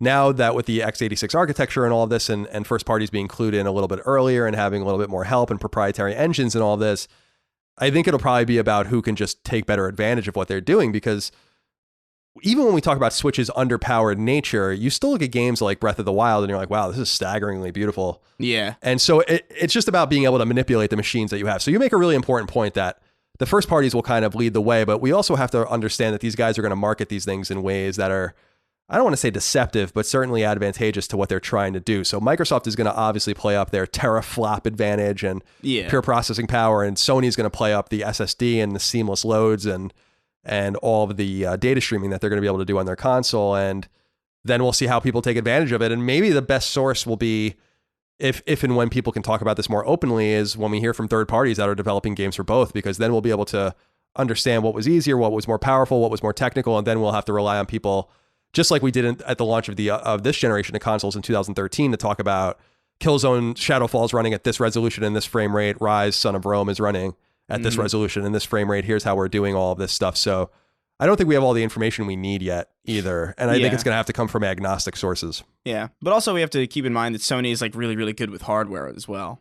Like Sony, as far as I can remember, might not have always made the most powerful machine, but they definitely always made like some of the cleverest machines. Like even just the stuff that the original PlayStation could do versus the Nintendo 64 is pretty impressive. Like there were some games that came out on both of those systems that the N64 version just didn't have cutscenes, like just straight up, because it just couldn't. It just couldn't do it. And on the other side, you have Microsoft, who's able to manipulate software in like a really weird way, where they're like, "Hey, you know what? We can emulate an entire console in the back of our Xbox One," and Sony still can't figure that out. So it really does it really does amount to like the strengths of each platform and how they're going to manipulate that, in addition to the bells and whistles that are in their respective machines. And I don't know, man. It's building up. We're getting there. We're ramping up. I agree. It's pretty exciting stuff. Yeah. Really, really excited to see. I'm less excited about the technology personally than I am about the games, but that was why this Epic Games thing was so interesting, because like you said, we had this tantalizing look at an aborted IP that's never going to happen. It's just like all the other shit we saw. Quantic Dream, actually, remember when Quantic Dream released that PS4 demo and then it was called the Kara demo, and that ended up being the foundation of Detroit. Yeah. So maybe we'll see something like that with this, which would be pretty cool. But there's all sorts of examples, like the Panther Ray demo and Deep Down and although Deep Down was real, it just got canceled, of all this kind of stuff from Capcom and Square Enix and others, where I was like, wow, this looks fucking great. And the Old Man demo from Quantic Dream, remember that? Yeah. His weird fucking face. All right. Let's keep going. More news to get through. Number 4, Sony has released new financial results that give us a glimpse into how well PlayStation 4 is doing, as well as PS4 software. For starters, PlayStation 4 has surpassed 110 million units sold globally as of March 31st, settling at 110.4 million. PS4 remains the second best-selling home console of all time, behind Sony's PlayStation 2, which stands at 155 million units sold. Two handhelds, Nintendo DS and Game Boy, also sit ahead of PS4, at 154 million and 119 million, respectively. Sony shipped 13.6 million consoles between April 1st, 2019 and March 31st, 2020, 4.2 million units fewer than the year before. During the recent fiscal year, Sony sold 245 million cumulative games on PlayStation 4, both digitally and at retail, slightly softer than the year before. But what's most surprising is the jump in digital games sold. 51% of the games sold on PS4 that are available both digitally and at retail were sold digitally last year. The year before, that number was 37%. PlayStation Plus subscribers now number 41.5 million, generating substantial monthly income for the company. However, not all is rosy. As Bloomberg points out, Sony fears its operating profit will fall 30% over the next fiscal year due to coronavirus, and PS4's most recent performance isn't helping. The console only sold 1.5 million units in the months of January, February, and March. though Sony attributes that to people waiting on PlayStation 5. Bloomberg notes that Sony intends on increasing PlayStation Network's global capacity due to increased demand because of coronavirus, and that PS5 should still come out by year's end with no major game delays expected. Jack Branch wrote into us on Patreon, Chris. He says, "Hey, CNC, greetings from an unusually sunny England. Did you see that Sony have reported a drop of 57% in profit for Q4? Do you think this is what is driving the release of PS5 this year, regardless of the numbers they can realistically manufacture? Seems strange they wouldn't delay the console, but this seems to start enlightening the strategy. Thanks for making games news bearable, and congratulations on the house purchase, Colin." Thank you very much, Jack Branch from England, from sunny England. Sun kills the coronavirus, I've heard. I don't know if that's true or not. Don't take me at my word. At the very least, it gave me sunburn these last few days when I was outside. I was social distancing in the driveway with my sisters and my mom a few days ago, drinking and hanging out and talking, and that night, I was like rubbing my face. I was like itchy, and I'm like, holy shit, my face hurts so bad. And then I looked in the mirror, and I was red as a fucking tomato.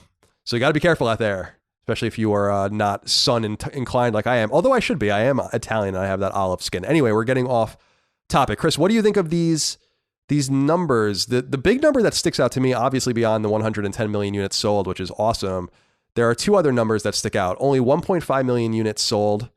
PS4 sold in the first 3 months of the year. That's all before coronavirus. So I can't imagine that coronavirus maybe even helped these numbers. I don't know about that. But the other big number that sticks out is 51% of games that are available both retail and digital over the last year were sold digitally. Mm-hmm. So for the first time, we are over 50% in cumulative game sales digitally in the AAA variety and in the retail variety. So pretty substantial numbers. So what do you think about all this? What sticks out to you? Well, I think that's definitely going to speed up in the next year or so, given that we can't leave to buy physical games. I feel like I've said this before, but I feel like this quarantine is going to drive people to digital purchases in a way that there's been no real force to do that in the capacity that this has. So I feel like we're going to see like a hilarious jump and probably a consistent stay with that jump as this continues. But yeah, man, I guess it makes sense as to why they're pushing for PS5 this year now. Like, to me, it makes sense. Yeah, well, Jack's talking about the drop in profit, which is substantial. Again, that's not drop in revenue. That is drop just in profit for Q4. But it is important to note that Q4 really ran all before, or most of it ran before coronavirus really took off. So yeah, it's hard to really blame it on that. And I did also read that actually in Q1, so Q1's in process right now in their fiscal year, the digital sales are up to 66%. So now we're at 2/3 of digital sales. So you're right. Your instincts are right there. But I don't know, man. It's really quite fascinating to see Sony's hardware slow down, but still reach such a substantial number in 110 million. I don't think that they're going to reach PS5. They would need to sell another 45 million PS4s. That seems incredibly unlikely unless they start selling them in great numbers in emerging markets like India and Brazil and others, which is possible, but or drop the price at like in such a substantial way that this thing buys a few more years because it's going to need it to reach that number. But at the least, no one expected Sony was going to sell 110 million PlayStation 4s. In fact, I don't think anyone really expected when PS4 launched it was going to sell 50 million. So this is a new kind of a new era. This is now 27 million units ahead of PS3. So that's pretty crazy. I mean, that's a pretty crazy number. And it's about 10 million units, 8 million units ahead of PS1. It's pretty wild. It's incredible. I mean, this is an incredible success story. Yeah. It makes you really wonder what they can do with PlayStation 5 if they just get the games right, and especially if they get that price right. We'll find out. The other big number here is 41.5 million PlayStation Plus subscribers. Not too shabby. No. Not too shabby at all. So we'll chronicle these numbers as we continue forward. I would imagine things are going to get a little weaker for the PS4 unless, again, they drop the price. And it would be cool for them to do that. And maybe they will do that. I feel like they should have already done that. Yeah, but I think so too. But I guess they're trying to extract as much profit as they can from it, which I don't blame them. But with The Last of Us and Ghost of Tsushima coming out, you would think that they would want to get that thing dropped in price as much as possible, maybe even sell it at even cost just to get some licensing money out there at the very least. But I don't know. We'll find out. So thank you for your question, Jack. And you guys can go to sony.net if you want to read the full financial reports, as I know some of you enjoy doing that. Chris, here's a big story. This would have been the number one story in most weeks, actually, but we have so much other big news that this was pushed all the way to number 5. Yeah. The rumors are true, and better yet, they're more spectacular than you may have imagined. The original Tony Hawk's Pro Skater, as well as its sequel, are both being completely remastered and will be coming to PlayStation 4 on September 4th later this year. Word comes by way of a blog post on publisher Activision's website, which confirms that both games will have their full original roster of skaters, all of their original stages, revamped Create a Skater and Create a Park functionality, will run at 60 frames and up to 4K resolution, and more. The games will be released as one, both digitally and physically, and will cost $39.99 or your local equivalent. The remasters are being headed up by the Activision-owned team Vicarious Visions, the studio most notably behind Skylanders and most recently behind the Crash Bandicoot Insane trilogy, and which back in the day, following Neversoft's reign over the Tony Hawk franchise, worked on some of the latter, more poorly received games. The original Tony Hawk's Pro Skater came to PS1 in 1999, with its sequel following on PS1 in 2000. Activision's deal with Tony Hawk famously ended in 2015, though it appears clear now that Tony Hawk and the world's biggest games publisher worked out a new deal, and it begins here. Chris, what do you think of this? This is a pretty big news. I think a lot of people were expecting a new Tony Hawk, and because the rumors were coming, they originally began in a substantial way with the soundtrack rumors, so people had assumed, I think, that there was going to be a new Tony Hawk. Yeah. And remember, too, that Tony Hawk's Pro Skater was already kind of remastered. This is a full remake. So what do you make of this? I know that you're kind of a fan of some of these games, and obviously you're a fan of Vicarious Visions because they did the Insane trilogy, which I know you really love. So yeah. What do you think? No, this is cool. I mean, I think it's nice because this is Tony Hawk's Pro Skater 2 specifically is like my favorite one, and it's nice to see that this is. And I feel like I called this kind of. I feel like I said, you know what, we're probably going to get a remaster of a PS1 like classic every year or so, and I feel like it's just consistently true. Like consistently, this happens, and it's. I'm glad that this was the next one, because Tony Hawk's Pro Skater 5 was not good, and it's probably the reason why this isn't a new one, and more.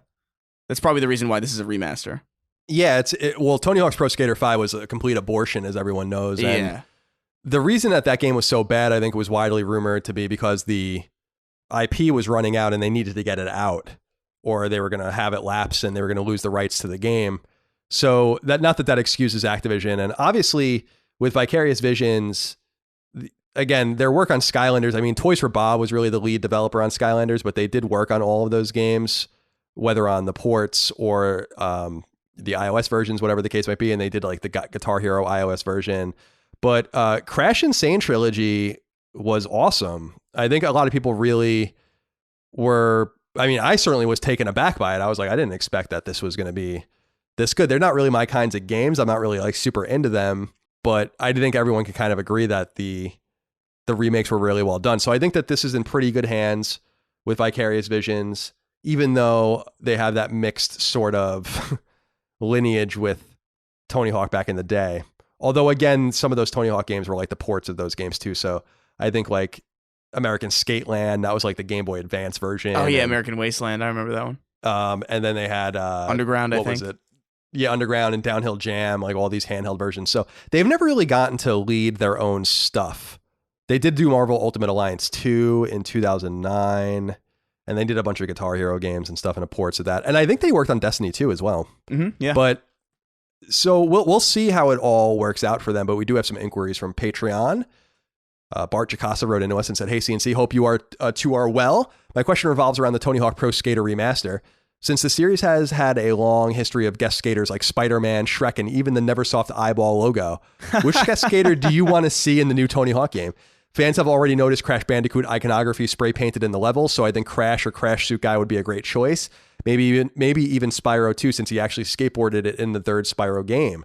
Anyway, take care, guys." Chris, what would you like to see from the Activision roster? I guess Crash would make a lot of sense in the game, but yeah. But who would you like to see? Because the rosters are intact, so there'll be additions, not any subtractions. Yeah. Like, well, they don't have the secret Spider. They don't have like the secret characters like Spider-Man. I know that for. I would be shocked if Spider-Man was in it, but I would love if Crash was in it in the form of like the Crash from the commercials in like the big suit. I would love that, That would be so good. But I was even thinking like in the way that they used to do with Soul Calibur, where like PlayStation and Xbox would have like their own fucking unique characters. It would be cool to have like mascots, like in That would be those. awesome. Yeah, Like yeah, in like Master the, Chief and yeah, like Chief and Chief and like the Gears guys, or like Kratos and stuff. Kratos would be amazing.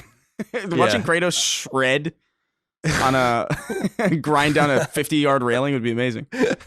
But yeah, I don't know who I'm hoping for. I would hope for Crash just because it is an Activision IP right now.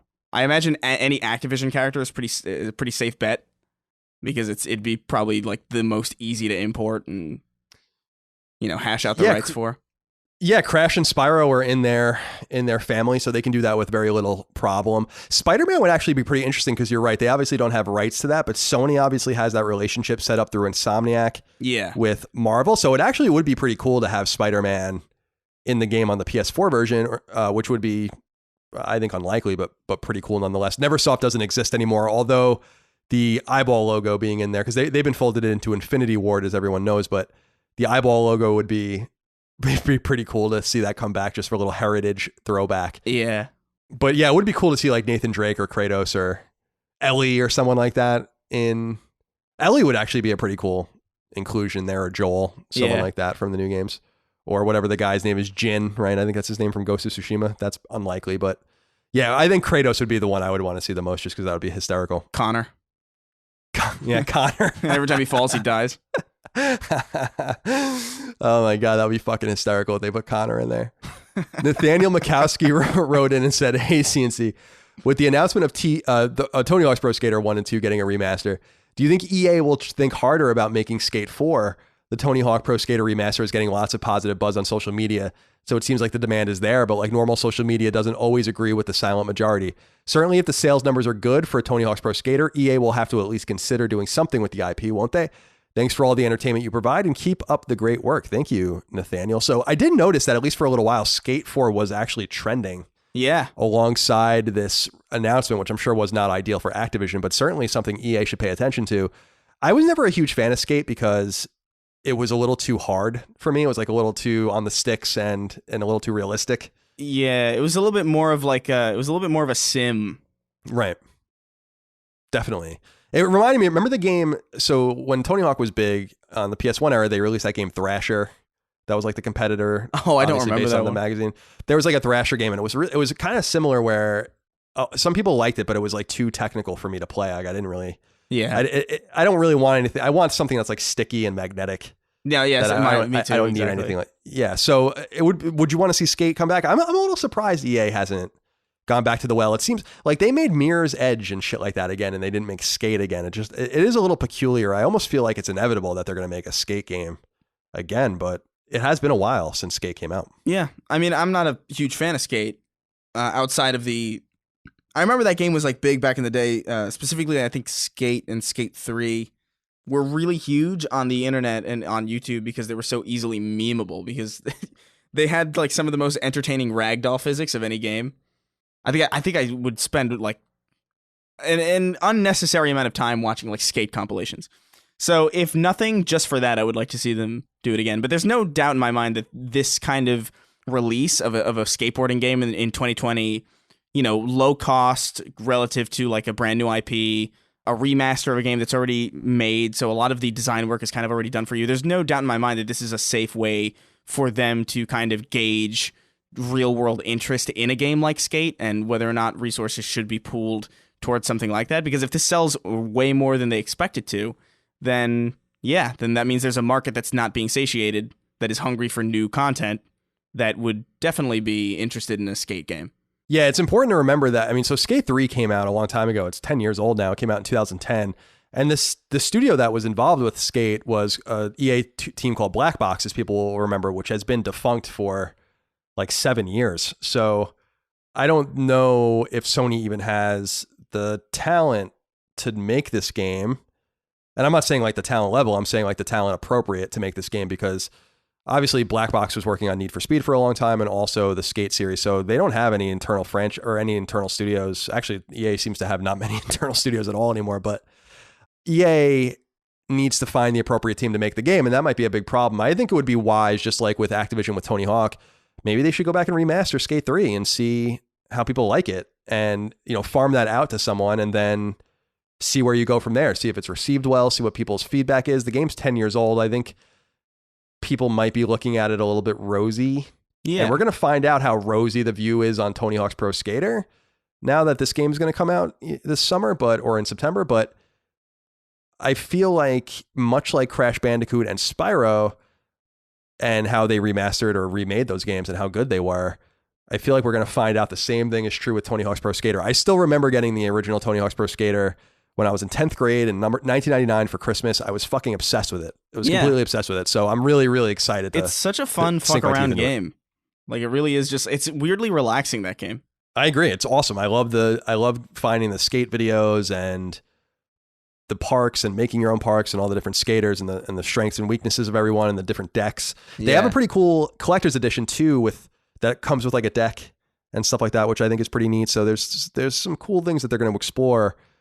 We don't give a lot of love to Activision on this show. I don't think they get a lot of love generally, but the reality is that they release pretty good games the last few years. So yeah, we will see. There are not many games, and obviously Blizzard is probably treating its half of the equation a little worse. They are the same entity, but we'll see. I'm sure this is a test bed for things to come, and maybe we'll get more remasters before we get a new game. But I think the biggest thing to read between the lines here is that Tony Hawk is back with Activision. I mean, that's a big deal, and the fact that they got all of the licensing through. I was reading things about the soundtrack being intact. I don't know if I believe that. That seems to be a really heavy lift, but I don't know if I think it's all that difficult to believe, especially because, punk is not necessarily like in the zeitgeist as much as it used to be. So like, I'd imagine like a lot of those people would be amped to be contacted by Tony Hawk again. Especially because like that was like that and Crazy Taxi were like my introduction to like that style of music. So it's cool. Oh, yeah, Crazy Taxi. Yeah, when they released Crazy Taxi on PS3, and then it was just totally, they didn't have any of the iconic music anymore. It was like, they really they yeah, like it was not the same anymore. It's like, take me to the KFC, but it's different when you have no Offspring in the background or whatever. Yeah, so, yeah. Not having Offspring or Bad Religion screaming at you while you plummet through a Burger King is kind of lame. So we'll see. Yeah, no, you're right. I mean, it is interesting because you can read the rumors leading up to this in one of two ways, because that band that was not involved, I don't think, in the first games, I don't think they even existed, we're talking about how their music is in a new Tony Hawk game. Mm-hmm. So we can either read that as being that there is a new Tony Hawk game in development, which is totally possible. And maybe it'll be a Sly Cooper situation where you beat both of these games and get the platinum trophies, and then it unlocks a trailer for Tony Hawk Pro Skater 6 or whatever it would be. But the other reality is that maybe they just had to replace the soundtracks, but it's too bad. Like, everything's lined up now with these remasters and re-releases with newer games, but it's just it's such a shame that no one could see the digital reality and the reality of re-releasing games where they just didn't tie licenses up in an adequate way. So now people can really hold them over a barrel if they wanted to. I don't know that I would do that if I were one of the IP owners of these songs, or one of the license holders of these songs, but I'm sure people do try to extract as much money as possible. Yeah. I'm sure there were some people who asked a lot of money and who probably were like, fuck you, we can replace you. Like, the one thing that I firmly believe you can't replace in Tony Hawk's Pro Skater is like, you cannot have a Tony Hawk's Pro Skater game, especially like Tony Hawk's Pro Skater 1 and 2. You can't play those games and not have Rage Against the Machine in there, and they're confirmed to be in there. So like, that's honestly, that's all I need. Because that's like some of the best shit. Oh, awesome. Yeah, I love Rage. Which is weird because a lot of people would expect that my politics would be a little bit against them, which it is, but I'm just such a huge fan. It's kind of like, remember when Paul Ryan, the congressman who ran for vice president with Mitt Romney in 2012, came out as a Rage Against the Machine fan, and then they were like shitting all over him? I imagine that they would do the same thing with me, but I was such a huge fan of theirs. And it's funny because I actually got Battle of Los Angeles, their third record, the same Christmas that I got Tony Hawk's Pro Skater. So there you go. Look at that. These are stressful times we're living in, and not just because of what's going on out there in the wider world. It's stressful because there are fewer ways to relax, unwind, and find calm and peace than we've ever had in recent memory, and it's a total drag. There are fewer new movies and TV shows to watch, sports are at a standstill, and it's hard for us to get together in person to socialize, reminisce, and forget about everything for a while. So it's imaginable that for many of you, stress and anxiety are beginning to stack up a bit. You may be suffering from sleeplessness more often than usual, and even your physical aches and pains may be flaring up more often than you're accustomed. That's why I'm so pleased to tell you that CBD, cannabidiol, an extract from the wonderful and majestic marijuana plant, may just be able to help you with all of this. Feels' CBD tincture is a wonderful, legal, and effective way to reduce stress and anxiety, help you find the sleep that eludes you, and even reduce nagging aches and pains that stop you from leading a full and rewarding life. Better yet, Feels' CBD doesn't get you high or leave you hungover. All you do is put some drops of Feels' elixir under your tongue, wait a few minutes, and voila, relief will begin to wash over you. I'm a paying Feels customer myself, and when my anxiety is acting up or I'm unable to get the rest I need, I take some of their CBD, and it often helps me find exactly what I'm looking for: tranquility and peace of mind. Then again, it's easy to be intimidated by CBD, which is one of the reasons why Feels is so appealing, because they have real human support to help guide you towards the product that makes the most sense for you. And while you can order Feels' CBD a la carte as you need it, you can also become a member and get it shipped to you regularly so you have one less thing to worry about. If you want to become a Feels member and get 50% off your first order, simply head to feels.com/symbols. That's feals.com/SYMBOLS. Doing so will net you that steep discount, free and discreet shipping, and an all-natural solution for what ails you.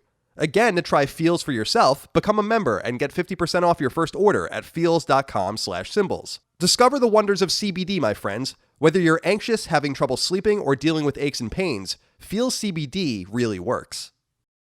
All right, number 6. It appears all of the recent Mafia rumors weren't only true, but that the publisher 2K's intent with the franchise is even more intensive than we initially imagined. A 30-second trailer was released announcing the Mafia trilogy, which 2K intended to flesh out more in the coming days, but as often happens in the gaming industry, a fuller leak has all but spoiled at least part of the surprise. It seems that 2K intends on releasing all 3 of its Mafia games in definitive edition format, and while we can likely expect Mafia 3 to retain much of its look and feel from its 2016 launch, it looks like at the very least, the original Mafia has been completely remade from the ground up. A now deleted leak from the Xbox Marketplace indicates that Mafia Definitive Edition is due out on August 28th, and screenshots posted with the leak look pretty stunning, far, far different from the way the game originally looked back on PlayStation 2. Strangely, Mafia 2 Definitive Edition also leaked on the Xbox Marketplace, and as a PS3 game, it doesn't look like it was given the same total remake treatment. Weirdly, however, it seems that Mafia 2 Definitive Edition may come out as soon as May 19th, around the time this podcast goes live on free feeds. If true, Mafia and Mafia 2 will come out in inverse order. It'll include all of the original game's DLC bundled in. The original Mafia was made by Illusion Softworks, the now defunct Czech studio that was later named 2K Czech. It came to PC in 2002 and PS2 and Xbox in 2004. Mafia 2, on the other hand, came to PC, PS3, and Xbox 360 in 2010, also by 2K Czech. Mafia 3, which we know little about in its definitive form, was made by 2K-owned Hangar 13 and came to PS4 and elsewhere in 2016. I'm strangely excited about this, Chris. I don't know if you saw the screenshots from Mafia Definitive Edition. It looks fucking awesome. It looks really, really good. Are you looking forward to playing these? Yeah, I mean, it's if they come out in summer, that's like ideal time. Like, because that is like when nothing's coming out. That's when people are like waiting to play the next gen. I think it'll be cool to have just something to play as far as that goes. As far as a trilogy goes, especially, like, that's a lot of content. I wonder how they're going to bundle them, though, if they're different games and releasing separately. I wonder if they're doing like a collection or if they're just doing like separate definitive editions. Because I don't know if companies typically do that. Yeah, I don't know. I'm trying to imagine here what they might do. You would assume that they might release them individually digitally and then put them all together on disc at the end of the run, or maybe 2 Blu-rays. I think they could probably all fit on one, because Mafia Definitive Edition, I'm the most excited about the first one because it's been so long since that game came out. It's been 18 years, 16 years if you count the PS2 version.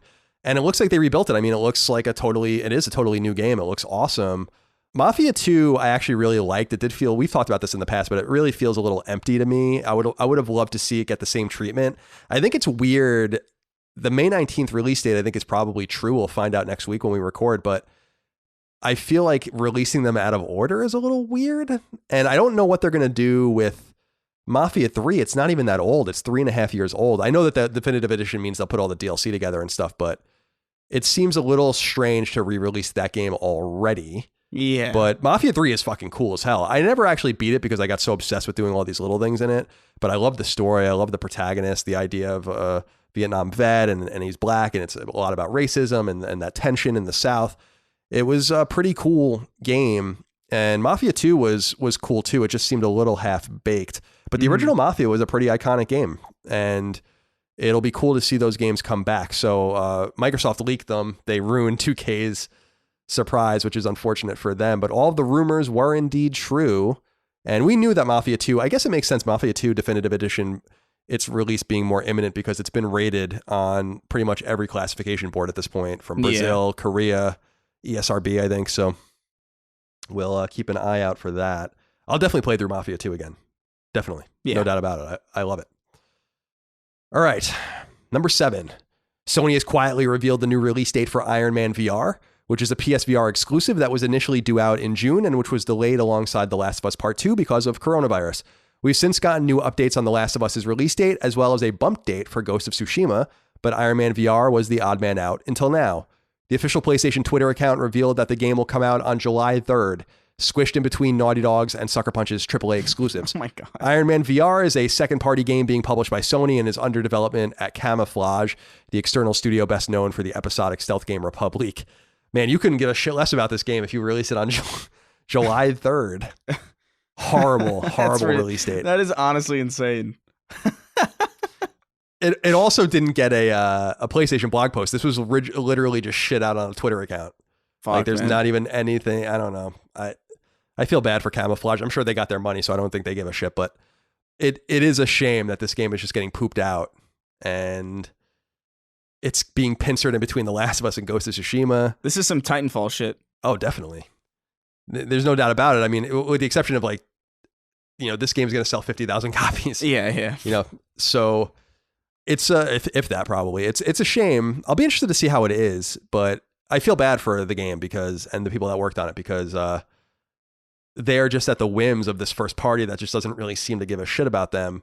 And I know a lot of people think people will buy, because we've been talking a lot and getting quite a bit of feedback about if they're releasing The Last of Us and Ghost of Tsushima too close to each other. And I think they are, but people make the excuse, or not the excuse, but the argument that no, people will buy both of them. They're excited about both of them, but Iron Man VR has definitely got to be an odd man out. I mean, if you have enough money for 2 games or enough time to play these 2 games, certainly you're not going to play Iron Man VR. This is a game that's probably going to be picked up at a discount by people later on if they're really that interested in it at all. So yeah, I feel that's a game that should have just been either released immediately or pushed even further out. But I guess they want to get it out. I guess they need it on the books or whatever. And I guess they're trying to get all of their games out so they don't have to worry about, conflicts with PS5's messaging and all of that. But I don't know, Chris. I feel bad for Camouflage because this game is getting short shrift left and right. We'll see how it all goes. Number 8. Are you looking forward to news about The Elder Scrolls 6 anytime soon? Well, don't. In a response to a fan on Twitter asking about when we'll get any information on the game, publisher Bethesda's head of marketing and PR, Pete Hines, said, quote, "It's after Starfield, which you pretty much know nothing about. So if you're coming at me for details now and not years from now, I'm failing to properly manage your expectations," unquote. This doesn't come as a huge surprise, of course, but it does beg the question why Bethesda thought it was wise to reveal the existence of the game at all, especially with, as Hines points out, the reality that Starfield is coming first. Both games are coming from the same studio, and we don't even know anything about Starfield itself. The Elder Scrolls 6 was announced at E3 back in 2018 alongside Starfield, and we've seen nothing of either game since. Starfield is a new sci-fi RPG franchise, but The Elder Scrolls is obviously a long-running, extremely famous RPG series that began back in 1994. The last mainline game in the series, The Elder Scrolls V Skyrim, came to PS3 back in 2011 and to PS4 in 2016. It's likely that perhaps 15 years will pass between entries in the franchise. So if the game comes out by 2026, and I know that seems extreme, but I wouldn't count your chickens before they hatch with this one. Yeah. Man, they really screwed themselves over. I don't know why I don't know why they announced it so early. Like, why announce it so early if you don't want to answer? Like, I understand there's 2 consciousnesses here to understand.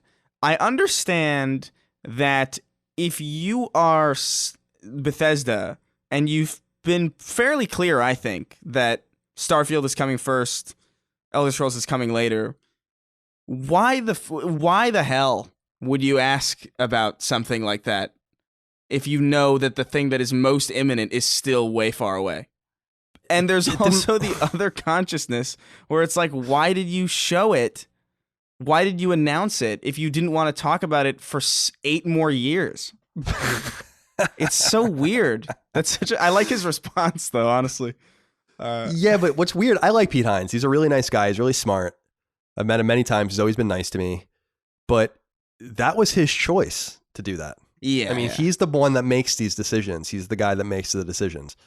And now, so when I was researching the news, I was like, they announced this at E3 last year, right? No, it was 2 years ago that they announced those games.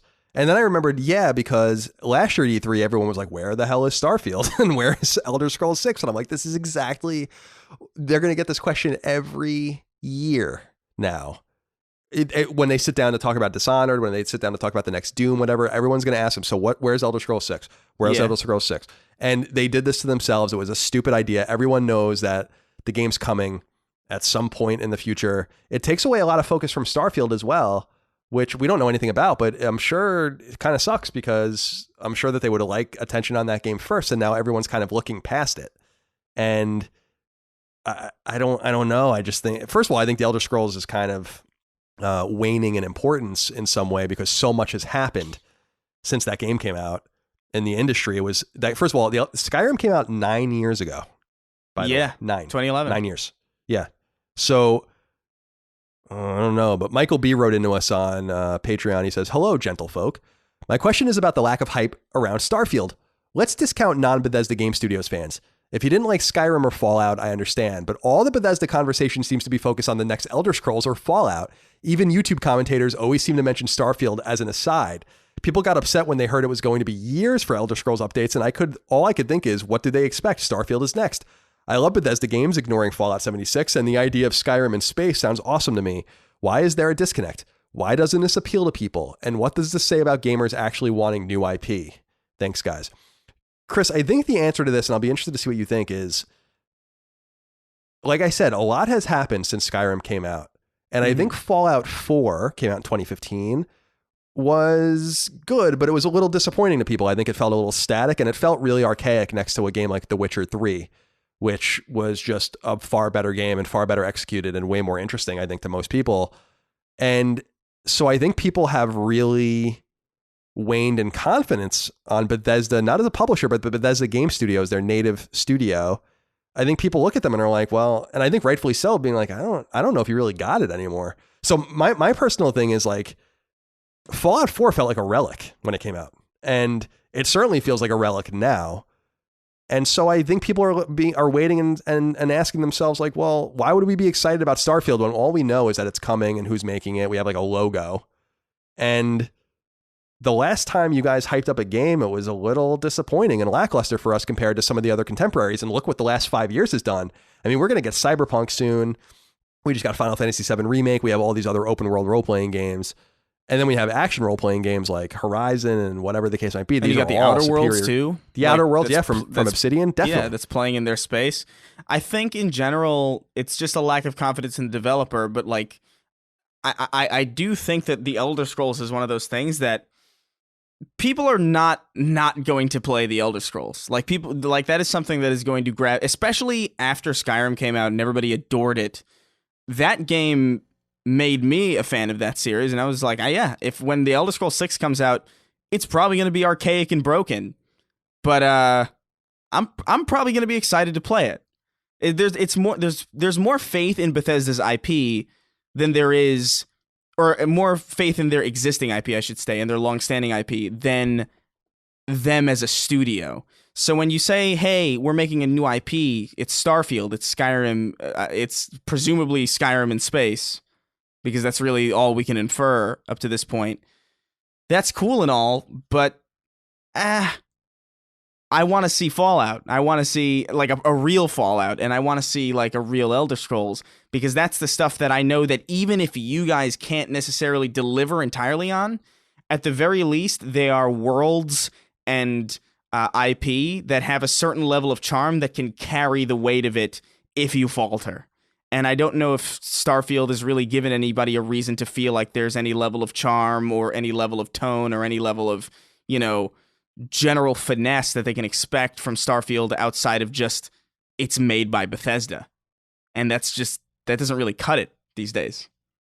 No, in fact, I don't think that means really much of anything anymore. Yeah. And I agree with you. I think that's part of the problem. I think that there could be many reasons why we haven't seen more of Starfield. Number one is they might have announced it and they realized they announced it too early, which I think is true, but it might be and it probably is a next gen only game. So if that's true, there's nothing to really say yet about it. And they might want to wait for the hardware to come out. Maybe they were going to plan on saying something at E3. This is another example of why I don't think Bethesda can really demand having an E3 press conference every year, though. I think E3 being canceled is actually serendipitous for them in some way, because I think that their output in terms of quality has fallen off a great deal over the last couple of years, with the exception of maybe Doom.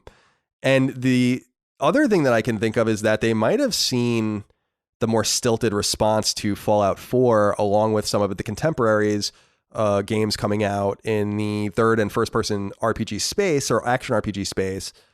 And they saw the reaction of Fallout 4 and all this, and are like, well, maybe we should go back to the drawing board on this. But if that's true, then that happened pretty late, because Starfield, again, was revealed 2 years ago, just in logo and in name, and we haven't seen a thing from it since. So that kind of staggering silence might indicate, again, a next-gen migration or them going back to the drawing board, because the biggest problem with Bethesda Game Studios games is their engine. It's archaic. Things like VATS exist in Fallout because the shooting is so bad, and you don't really realize it until you play a game like The Outer Worlds from Obsidian, and you're like, this is kind of a better Fallout game than I've played from Bethesda itself in a lot of different ways, certainly from a gameplay perspective. Mm-hmm. So I don't know, man. I'm excited about Starfield. I'm excited to see what, Todd Howard's a smart guy. I mean, he knows what he's doing. It's just that I think that they rested on their laurels too long. And to maybe a lesser extent, we often criticize Telltale, the previous iteration of Telltale, for resting on their laurels, not investing in their technology and their engine. It seems like Bethesda made a similar mistake. And it's a lot to overhaul an engine that can run a game like that. And so I feel like it might be some combination of like A and B, where it's like, well, it's a next gen game. We don't really have anything to say about it yet. We went back to the drawing board. Maybe they anticipated the powers that be were going to talk about next gen earlier, and they clearly jumped the gun. Yeah. And they're definitely not going to publicize, hey, we went back to the drawing board. Like, there's no reason. There's no real good reason to do that. Yeah, totally. Yeah, it makes them look stupid. So. Yeah, it's a shame, because like I do really think that their IP are pretty special. Like Fallout, as like you could say what you will about Fallout in its current state, but I don't think I'll ever feel not compelled to jump into like a nuked city with like 1950s radio blaring in my ears. Like there's something like really just kind of cool about that general aesthetic and that tone. And the same thing with Elder Scrolls, honestly, as limited as that game is compared to a lot of games that surround it. I think Skyrim is a super special game. It was a huge game for a reason. And there's really no reason to feel like the Elder Scrolls 6 won't deliver something relatively similar, because I feel like even Morrowind and Oblivion had their own levels of charm. It's just people aren't excited about Starfield because they don't know what they can expect in that regard. And you can't really blame people for that. No, I think you're right in that sense. And you're right about Fallout in the sense too, that when Fallout 3 came out in 2008, that was completely iconic. Yeah. If people weren't playing it was 12 years ago now, but so we have listeners that probably didn't play it or weren't around or really cognizant at that time, although I'm sure we have plenty of listeners that were. But it can't be understated how huge that game was and how important it was, especially in the console space, because although we had Oblivion and Morrowind on console, we never really had a mainstream audience have access and excitement about a game like this before. That's a very PC-like game that for the first time found an audience in a major way on multiple consoles. And so Fallout 3 was incredibly important. It's one of those high watermarks of gaming, like with Mass Effect 2 and Skyrim's one of those games, and Arkham Asylum and certain Far Cry 3 and others from that era where it was an essential game. Everyone played that game. And I just feel like they have to be very deliberate and careful if they want to try to go back, because there's just too much competition. They got they got outflanked by some other developers in a major way. It's what we always say about Quantic Dream and Supermassive. Like, I love Detroit Become Human, but Until Dawn was a better Quantic Dream game than Quantic Dream had ever really made. And it snuck up on them a little bit, I think. And I think that CD Projekt Red and a few others snuck up on Bethesda. And there's no ignoring the results of that. Witcher 3 is bigger than anything really that Bethesda's done in a long time, if ever, really. Except for Skyrim, because they re-released it 8,000 times. Yeah. So, I don't know. We'll find out and we'll see. I think we'll see Starfield this summer. That's my prediction. But I liked Pete Hines saying that, and I like that he said it. Pete Hines is, again, no dummy. He said that because it was going to get picked up, and they can start to seed expectations around the internet about the Elder Scrolls 6, but they should have just never revealed it at all. Yeah, and then they wouldn't have to worry about that. So that was a huge mistake, and I'm sure if you talk to him candidly, even if he was off the record, he would admit that. Number 9, TT Games, the studio long in charge of every conceivable LEGO game, revealed last year at E3 perhaps its most eagerly anticipated game yet, LEGO Star Wars The Skywalker Saga. However, since the reveal, the studio, as well as WB Games, its publisher, have been mighty silent. That is, until now. It appears that the game will come to PS4 as well as elsewhere on October 20th, as revealed on the official Star Wars YouTube channel. We say appears because the video that revealed the release date has since been stripped down off of YouTube, re-edited, and re-uploaded without that information. However, since the source is official and since October 20th is a Tuesday, it appears that this release date is the real deal. The Skywalker Saga totes 45 individual levels across all 9 core Star Wars movies, with each movie tackleable in any order you choose. It will be the first game that uses TT Games' brand new engine Entity and will include a staggering 500 characters. So I'm actually looking forward to this game quite a bit. Yeah, that's cool. And it's ironic because my nephew, Dash, who I think is in 3rd grade, or going into 3rd grade, so I guess he's in 2nd grade now, he asked me about this just like last week. He's like, what's going on with this game? I'm really excited to play it. And I was like, I don't know. And I looked it up, and it was like, must have been a day or two before this leak, because I was like, I don't know. It just says 2020. And so I'll have to tell him next time I see him that this is coming seemingly on October 20th. I'm looking forward to it. I haven't played a Lego game in a really long time, and they're fun. And this game seems to be kind of a little different than their usual fare. They're usually repetitious shit that they do. So yeah. It looks cool. Like I always appreciated the Lego games, even though I never really played them. They have this weird hook in them where it's like, it's a collectathon, you know? Yeah. And you get all the characters, you get the gold, what are they called? The gold, the bricks. Yeah, whatever. But also the hell, the pegs or whatever they're called. And I enjoyed it. The last game I really got into, so I played Lego DC, whatever it was, Heroes or whatever it was on Vita. That was probably 5 or 6 years ago. That was the last one I played. But on Wii, I got really into Star Wars, whatever the trilogy one that they released on there. That was really fun. And I don't know, there's something appealing about these games. I don't understand the people that play every one of them, but if you kind of step in and out of the series as it makes sense based on the license being employed, and that's what I'm planning on doing, then I think it'll be cool. And it'll be a cool way for at least me to, another way for me to pretend that the prequels don't exist, because I won't play those versions of it. All right, number 10. A new studio has been founded by 2 major names from Respawn Entertainment, the EA-owned team best known for its Titanfall franchise, as well as Apex Legends and Star Wars Jedi Fallen Order. The studio is called Gravity Well, which is, I love that name. And the 2 people behind it are Drew McCoy and John Shearing. McCoy helped launch Respawn back in 2010, was the producer of both Titanfall and Titanfall 2, and the executive producer of Apex Legends. Shearing is a well-known maestro of multiplayer games, particularly when it comes to coding and servers, and worked in a high-level capacity on Call of Duty 4 Modern Warfare and Call of Duty Modern Warfare 2 at Infinity Ward, as well as Titanfall, Titanfall 2, and Apex Legends once he segued to Respawn. The team's website makes a good pitch, calling itself AAA, saying that it's putting its team's health, and its compensation first and foremost, and they note that they are looking to scale their team ultimately to around 80 people. It's hiring for its first game, which will be on PS5 and elsewhere, and it doesn't seem to have a publishing partner as of yet, at least publicly. Chris, you're a huge Respawn fan. What do you think about this? These guys splitting off and doing their own thing. That's cool. I like it. I like the name a lot.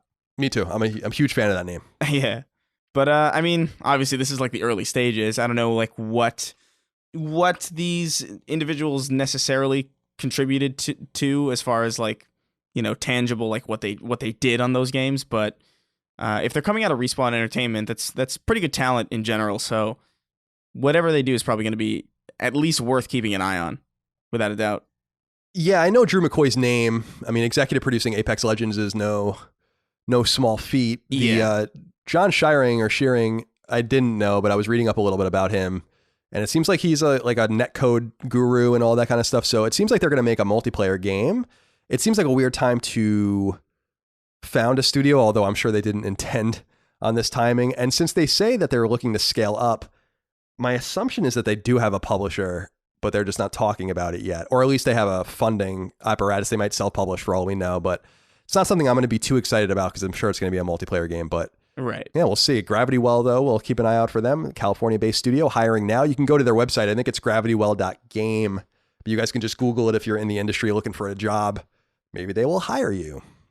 Number 11, Japanese mega publisher and developer Capcom, which has been experiencing a substantial quality and sales renaissance in recent years on the back of franchises like Monster Hunter, Resident Evil, and others, will be drastically scaling back its release schedule for the coming fiscal year, according to the website Video Games Chronicle. The site, which mined Capcom's recent financial reports, notes that Capcom is only releasing 13 games over the next 10 months or so, which includes the recently released Resident Evil 3 remake. For comparison's sake, fiscal year 2020 saw 35 games released from Capcom, while fiscal year 2019 saw a staggering 61 games released. Capcom reported record profit for the year, which isn't a huge surprise, and it sold 25.5 million copies of its games during that time.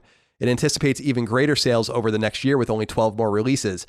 I think it will push 28 million copies of its games during that time. Monster Hunter World in particular has now surpassed 15 million copies sold. So congratulations to Capcom, substantially tamping down their release schedule, which I think is very wise. Yeah. As they become a much more respected publisher. Again, they don't need to have a volume of games anymore. They're out of the Lost Planet era and all of that now. They can, and the Dead Rising era, now they can focus on a few big games and supporting the games that are already out. So I'm really so pleased for Capcom because they're so important. I mean, I liked Lost Planet. But you would. But yeah. You would. Yeah. Number 12. Not surprisingly, this year's TGS, the famous Tokyo Game Show, has been canceled.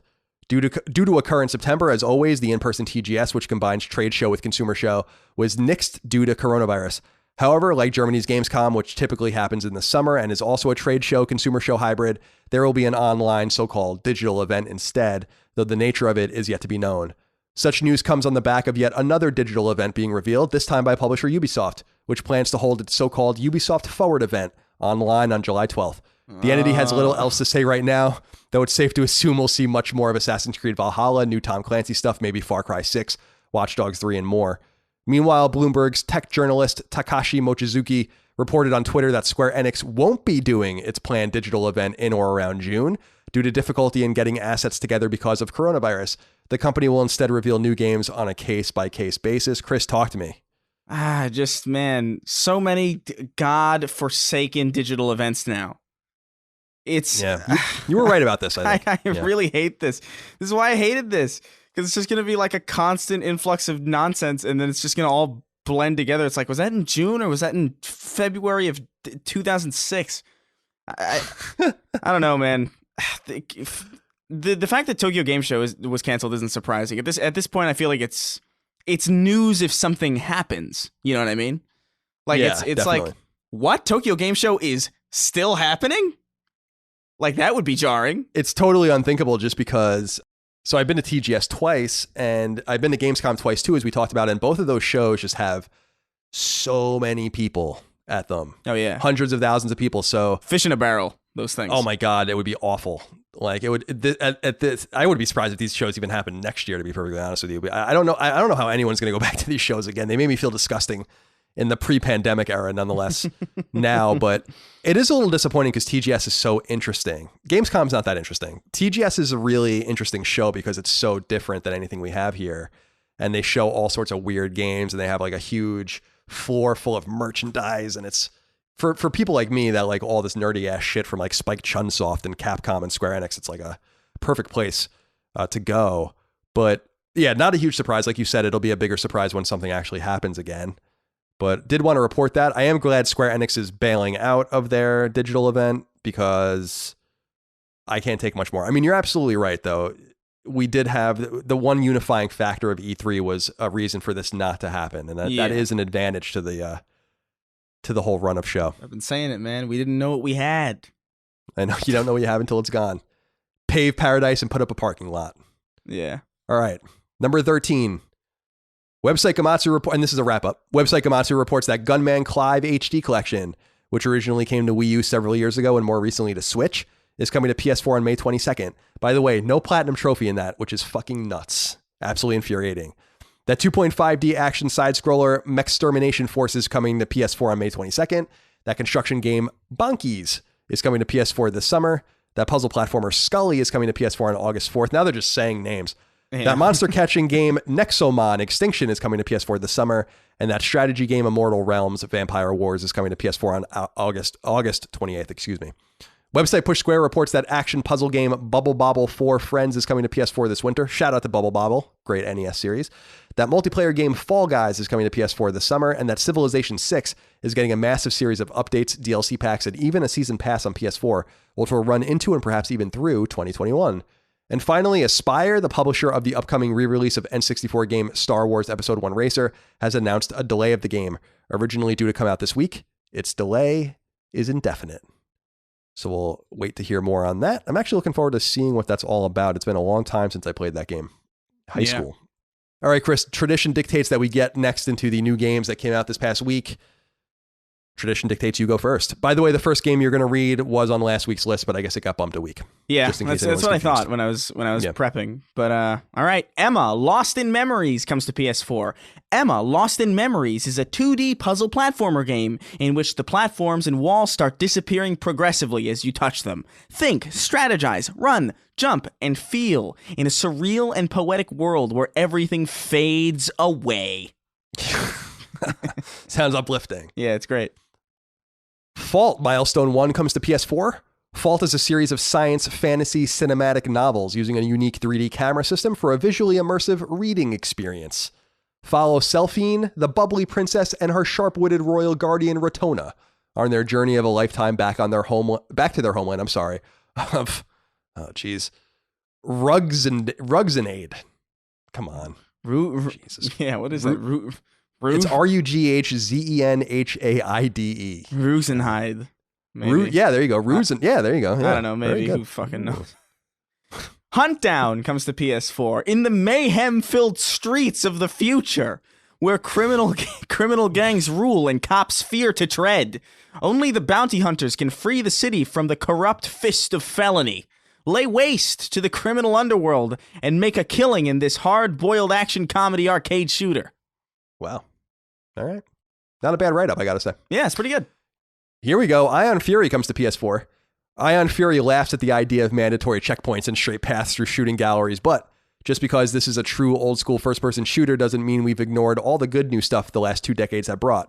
3D Realms, Voidpoint, and 1C Entertainment have taken the best of both worlds and cooked it all into a bloody stew. I'm really looking forward to sitting down and playing this, although I don't know when that's going to happen, but that's a game on my list, no doubt. Yeah, this looks cool. I like it. What is this? Island Saver comes to PS4. A group of amazing islands need your help. Horrid plastic waste has washed up, and you need to sort it out with your trusty trash blaster. But look out for the litter bugs. They love mess, and they're out to muck things up. You need to wash away gloop, collect litter, earn coins, and rescue the Bankamals? I don't know what that all means, but sounds kind of like Super Mario Sunshine.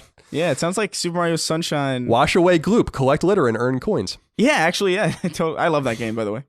Me too. Me too. Totally love that game. Very underrated. People hate it, right? It's weird. Oh, yeah. People absolutely loathe it. There is some weird stuff like camera clipping and all that, but oh yeah, it is a great game. I remember so clear. August 2002, I think it came out. I loved it. All right. I don't know why I have this weird savant memory of time. It's very strange. Pixel Ripped 1995 comes to PSVR.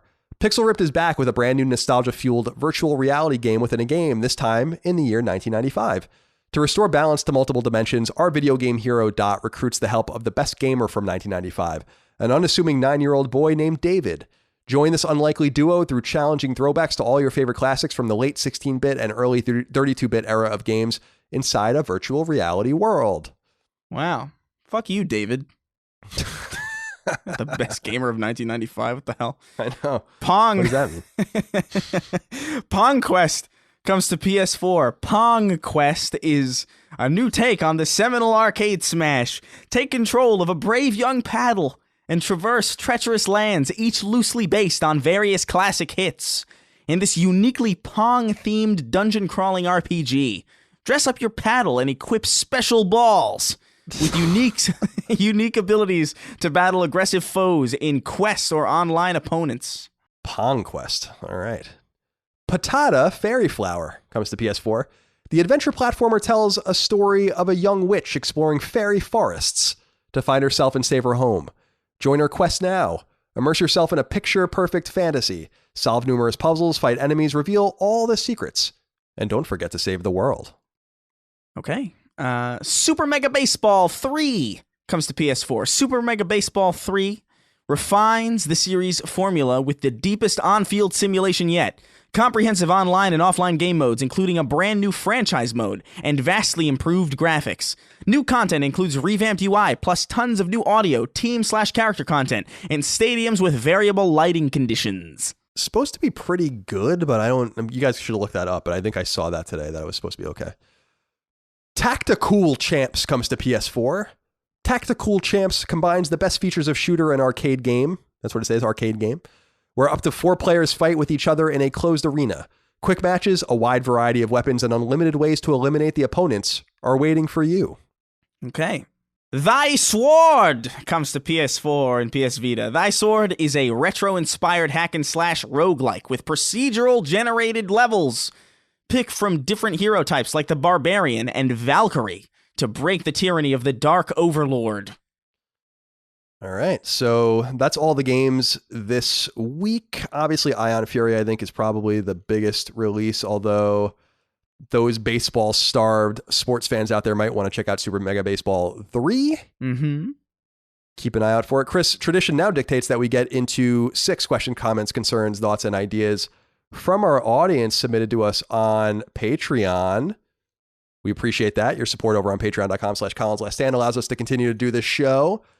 You get early ad-free access, the ability to submit these questions, comments, concerns, thoughts, and ideas, and of course, access to Sacred Symbols, plus our weekly Patreon-exclusive episode of the show, only for patrons.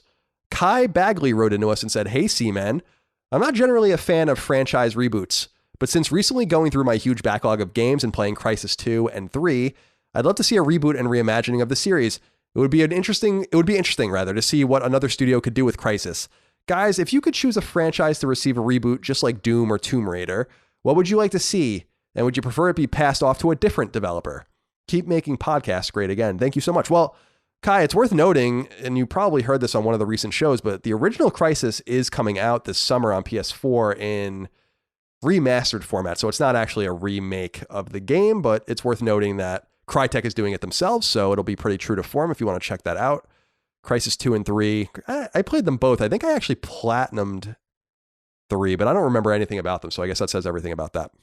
Chris, you're obviously a big fan of Doom 2016 and Doom Eternal. Mm-hmm. Those were very good reboots of the game. Obviously, when Tomb Raider started getting rebooted by Crystal Dynamics, everyone really loved it as well, although that kind of fell off. Is there anything in particular that stands out to you that you'd want to see get a similar Doom or a Tomb Raider-like treatment, where it lives again and is arguably even better than it's ever been? Yeah, I mean, I would love a Splinter Cell right about now. I am screeching inside my apartment walls, echoing back into my own brain, my cavernous brain, waiting for something to be said about this. But I guess I'll just wait until my bones are dust, because it doesn't seem like there's any real likelihood that especially a company like the Ubisoft, is ever going to make a single-player game again without it being tied to some insanely popular franchise already. Yeah, I'm scrolling up on the document, our planning document. Yeah, maybe it'll be at Ubisoft Forward. Yeah, Ubisoft Forward. I'm not holding my breath. but but I would love that. That would be ideal for me, because that, I think, is like, I don't know, I miss stealth games in general. So it would be nice to play another one, like modern and great again. Yeah, it's kind of a not dead, but silent, no pun intended, subgenre of game of shooter. I would like to see that for you. You know what came to mind for me when I was putting this together was a Homefront, which people might remember. So there was a second Homefront game in 2016. It was terrible, but it was made by Dambuster, which is a Deep Silver studio. But the original Homefront, which I think came out in 2011 was made by a now defunct studio in New York City called Chaos, very rare New York City studio. And it was about the Koreans invading the United States. So it's a little bit ridiculous. It probably should have been the Chinese, but nonetheless, I really loved it. I just loved the subject matter. It was a pretty short campaign. The online was pretty fun, actually. I reviewed it at IGN. I actually did a story at IGN before the game came out where I talked to like some CIA agents about how this could possibly happen, like how North Korea could invade the United States. And that was like one of my favorite articles I've ever written, just because they like had all these, I'm like, how could this happen? And we were talking about peak oil and all this weird shit. But I really would love to see them do something with that again. Chaos doesn't exist anymore, so we wouldn't see out of them. THQ was the original publisher, so we wouldn't see them. I think Deep Silver still owns the rights to that, so it's actually back with THQ and Koch Media technically, but I would love to see more Homefront. I love the subject matter. Red Dawn is one of my favorite movies, and it's very similar to that. So I think Homefront would be a nice thing to go back to. And again, I know that they released Homefront: The Revolution, but that game was just so half-baked. Yeah. I could only play it for a few hours. I was like, I can't even fucking take this. What a shit show this game is. And what was cool about that game was it took place in Philadelphia, which I thought was really neat because I can't think of any other game that takes place in Philadelphia. So that was one of the most exciting things about it, but it was just so blah, it was so bad. Maybe I should go back to it. Maybe they've patched it and made it better, but I highly doubt it. I really enjoyed it. I remember hearing about I think I played the beta or like the multiplayer demo for Homefront, and I actually liked it quite a bit. Just the premise was cool. Like, because it's not a premise you really see often, if ever. No, it's I love the end of the United States is like one of my very favorite fictional devices, and anything that deals with it, because it's so unlikely, right? Yeah, it's going to happen eventually one day, but it's so unlikely that it's fun to play around with that. And yeah, I loved it. It was very dramatic and all of this. I actually really love that game. Like, the more I think about it. So yeah, it would be nice to see Homefront again. We're never going to actually see it again, but that would be nice. Alex Shoot wrote into us and said, reports have suggested, this is what I wanted to talk about earlier. Mm-hmm. Reports have suggested Assassin's Creed Valhalla is currently running at 30 frames. Do you think, given the marketing of the PS5's power so far, that is acceptable for Sony and or Ubisoft to put out a game on PlayStation 5, particularly of this caliber at 30 frames? I am clear that some games may benefit from a lower frame rate, but a AAA action game should surely be 60 frames. All the best from chilly England. Well, someone said it was sunny and someone's saying it's chilly. You both can't be right. England's the size of like Kentucky. The weather can't be that dramatically different. Maybe it is. I don't know. I don't know anything about England. That's not true. I also do know things about England, so I don't want to make it seem like I don't know anything about it. All right. Anyway, Chris, this is, I think, the penalty of releasing games across generations. That's the only thing I can really think of, but I was surprised to see this too. 30 frames on PS5 seems to be ridiculous, actually. Yeah. What do you think? Yeah, no, it's laughable to me, especially because, like, you look at the hardware, the specs of these machines, they can run this shit at 60 frames per second. I know that Ubisoft games particularly are really poorly optimized at launch. Like, they don't even really run that well on PC. So maybe they're just like not really good at optimizing their engines or their games in general. But I don't know what, like, prioritizing graphics over performance to me is just so insane, because every game that I ever played on performance mode that prioritizes frame rate still looks pretty damn incredible. Like, there's such a slight decrease in quality that it's almost completely negligible. And in fact, I think the quality goes up because you're not jittering across the screen at 30 frames, at usually an unstable 30 frames, by the way. I don't know. It's just, there's no real good excuse. And like he says that some games may benefit from a lower frame rate. They don't. Like, no game benefits from a lower frame rate. Like, maybe graphics can be pushed a little bit higher, but at the expense of a smooth frame rate, I would argue that you're still putting yourself at a deficit by lowering the frame rate, because now you just have something that's not as stable and is just pretty to look at, but not actually pretty to experience. It's like saying your car benefits from not going 120 miles an hour. Like, I guess in like a really technical way, that's true, but all that really means is that you can't drive super fast. Like, it's not like a benefit. You're just not going to do a thing that you don't have to do. Yeah. I hear you. I don't know. That's how I feel about it.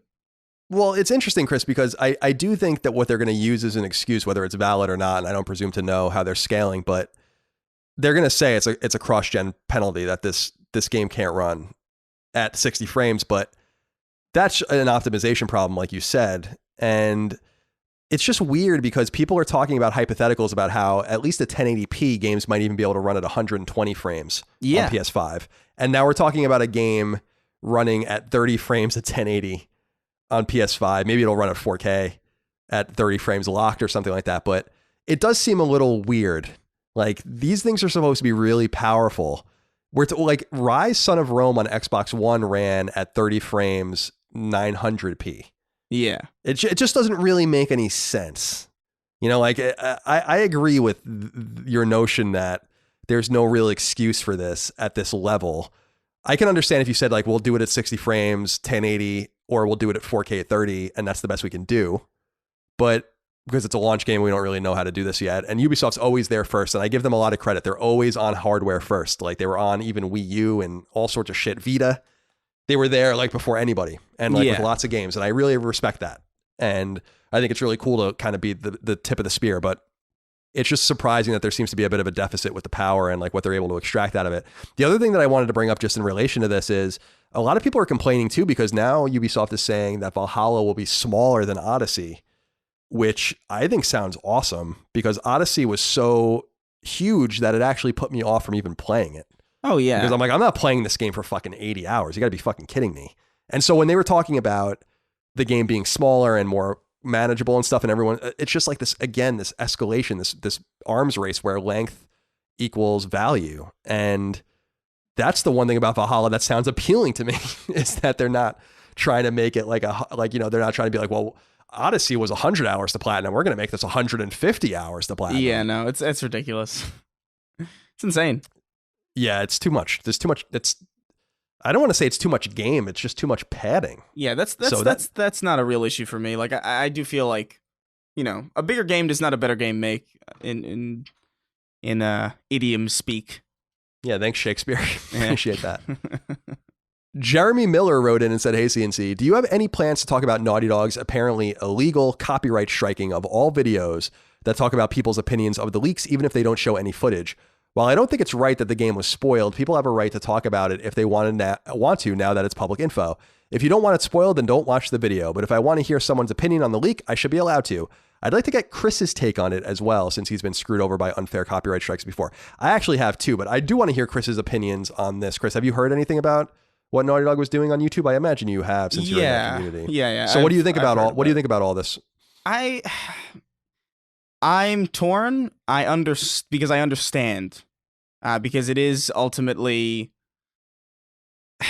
it's information that ideally shouldn't be public information, and is only public information through technically illegal means. So I don't know necessarily what that means, and what powers that specific set of circumstances grants them over copyrighted materials. But at the end of the day, public information is public information, and you can't suppress that. And if you do, there's a pretty good chance that information gets blown up even more. That's the Streisand effect in action. Like, you can't just make a big show about hiding sensitive information, because it's just going to spread it even further. So I understand why they're doing it. And I understand that there may be certain complications about the circumstance and the way that the information was acquired that maybe grants them some kind of power. But if I'm really, like, if I'm being as honest as I can with myself, I feel like they shouldn't really be doing this.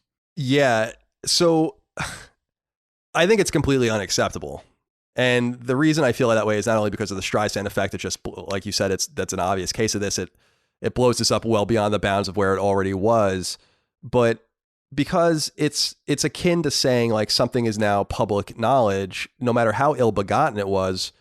Like, once the Pentagon Papers were out, or like all these other things, like, it's out. It's out. Yeah. I mean, there's nothing you can do about it now. So now people are going to talk about it. And I agree, actually, with what Jeremy's saying here, that if you want to avoid it, you should just avoid it. Now, unfortunately, people are just going well out of their way to spoil this game for others. It's been totally spoiled for me, just on my own community thread on Patreon, which totally sucks. But actually, this one guy keeps posting things so much and I just keep deleting them that I actually have no idea what he's even talking about anymore. So I'm actually so thoroughly confused at this point that I'm like, I don't think anything's actually been spoiled for me now. I have no idea what the fuck I'm even talking about anymore at this point. So it's kind of gone through the looking glass in that way. But I feel like there's one thing I do want to say in Sony's defense, though, because I don't think Naughty Dog really has anything to do with this. They're not going to be the ones dealing with this themselves. Sony's going to be dealing with it. When Spider-Man came out in the fall of 2018, I put a video review up on my YouTube channel, and I was actually caught in a snare, basically, where Sony was only allowing videos like from approved channels to publish reviews, and the game, I guess, had leaked a little bit early. So anyone that was posting footage that was not like whitelisted was just getting automatically copyright struck by a third party that was working for Sony. And the only reason I bring that up is because that might be a similar situation. I don't know if this stuff has been rectified, if they've released the copyright strikes and restated the videos. I don't actually know anything about that. But I was just in a similar situation with Insomniac and with Sony where I just wasn't whitelisted. And so I actually got a copyright strike and I was fucking flipping out at them over bullshit. this. Oh, it was actually one of the last times I even reviewed a game because I was like, this just fucking sucks. I don't even want to deal with this anymore. So it might be a similar situation where they have a third party, because a lot of these big companies have third parties trying to help them on YouTube and then they get out of control and shit happens. And so I don't know if that's what happened, but I just want to throw that out there for fairness to say that that might be the situation. I don't know. But if it's not the situation, then it's totally unacceptable.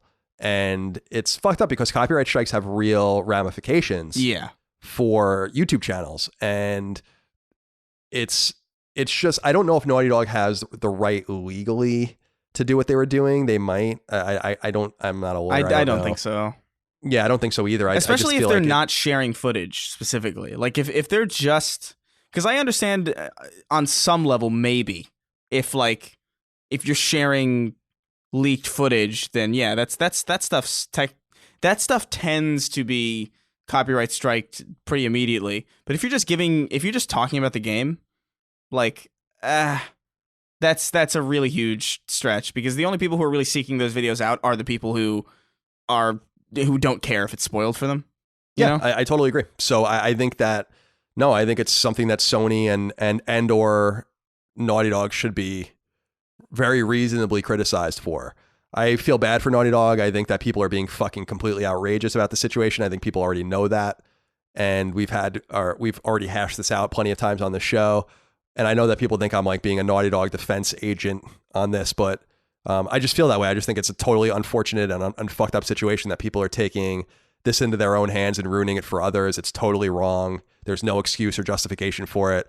But likewise, there's no excuse or justification for copyright striking innocent YouTubers that aren't showing footage. Because if they are showing the footage that was leaked, then yeah, I think you should be copyright striked. Not because you're spoiling it for anyone, but because that's stolen footage.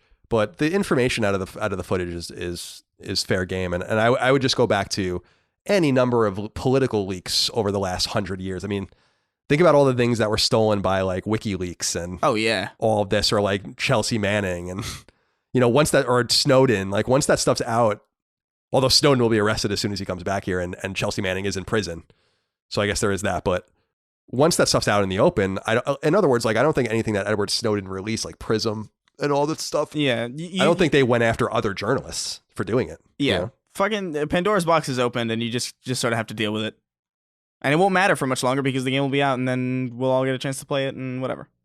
Yeah. And then we can all judge it for what it is or not. Because I know a lot of people don't want to buy it anymore. I'm still fucking amped up about it personally. Yeah. In fact, some of the spoilers have me even more excited about it that I read just because it sounds so weird. Yeah. Julian Jaja wrote in and said, "Greetings and salutations, CNC equals C 2 times." That's a little much. It's a little much, Julian.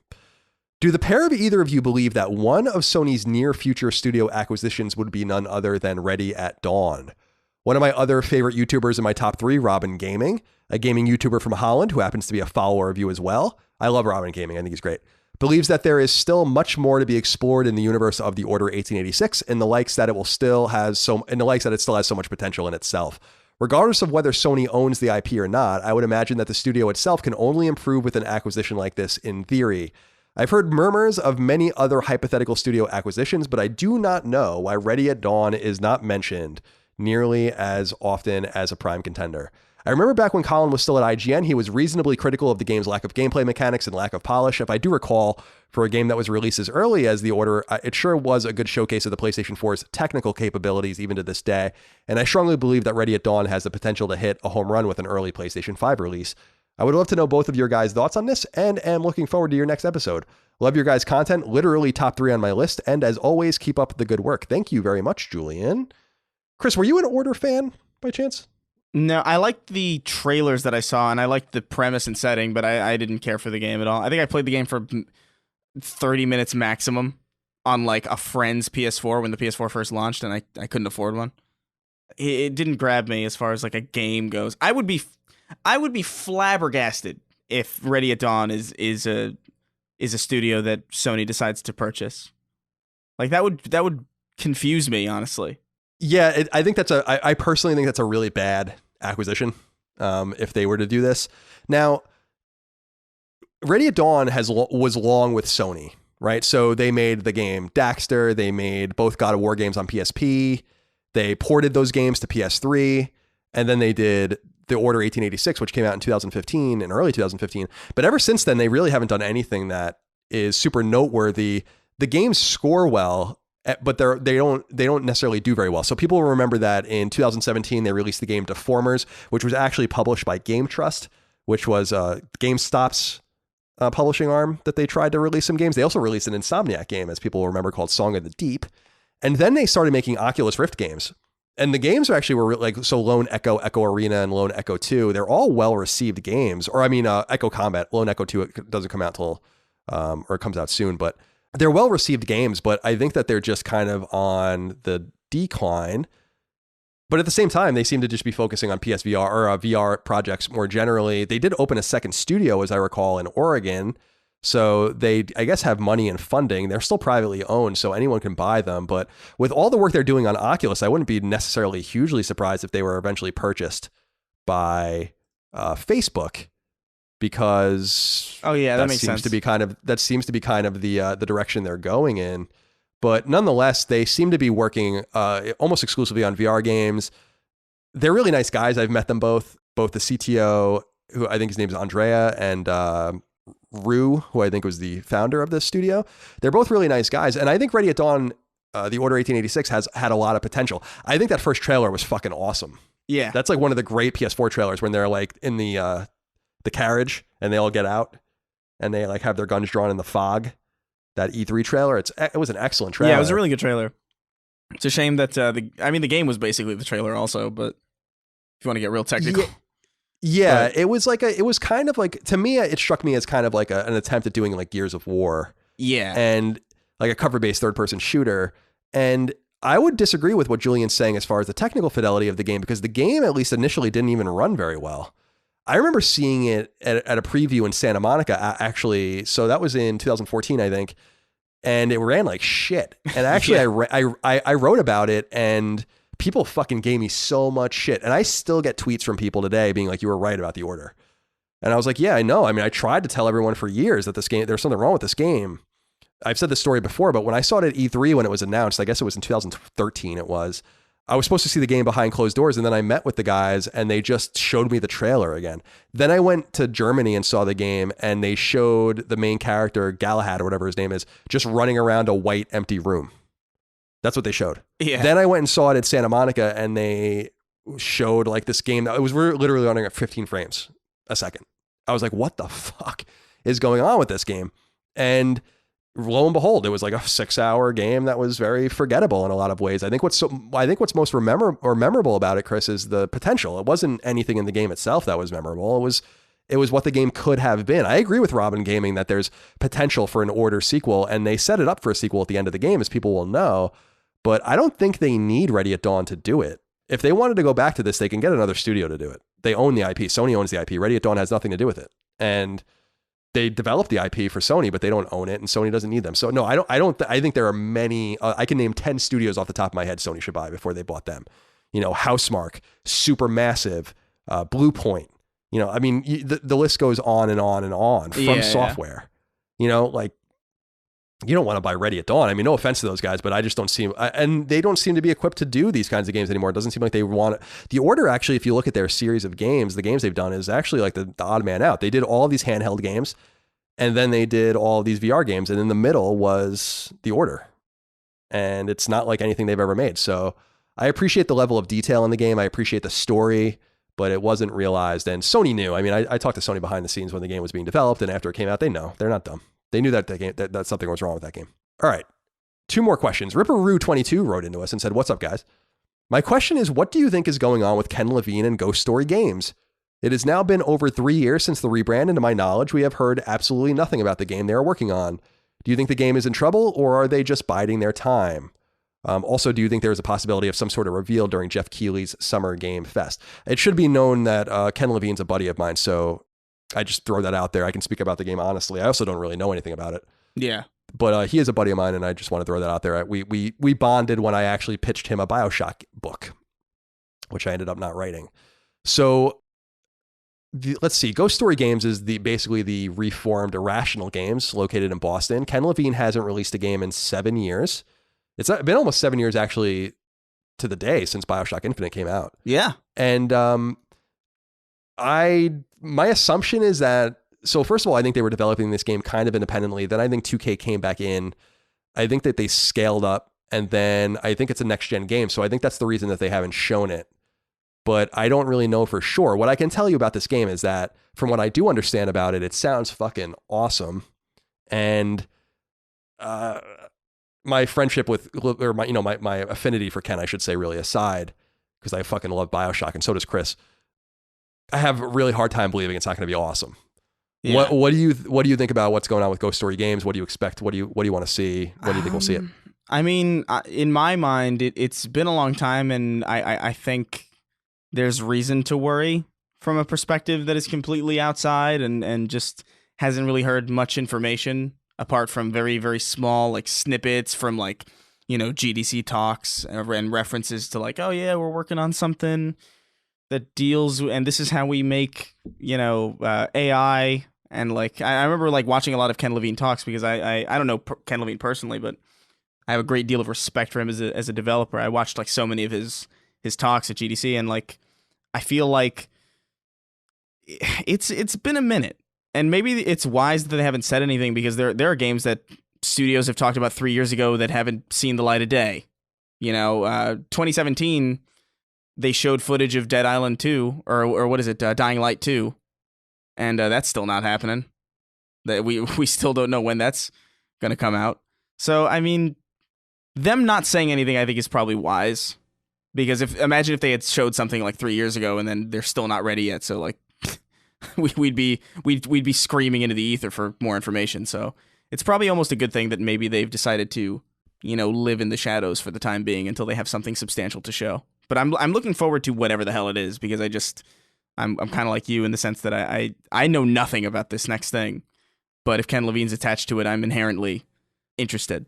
Yeah, so I think that, so Take-Two did buy the company, and so it's going to be obviously a Take-Two or 2K game, and they're funding it. So my assumption is that we're going to be just fine, that they wouldn't have invested this money. But I also know that they're pretty lean. I think Ghost Story is like only 30 or 35 people.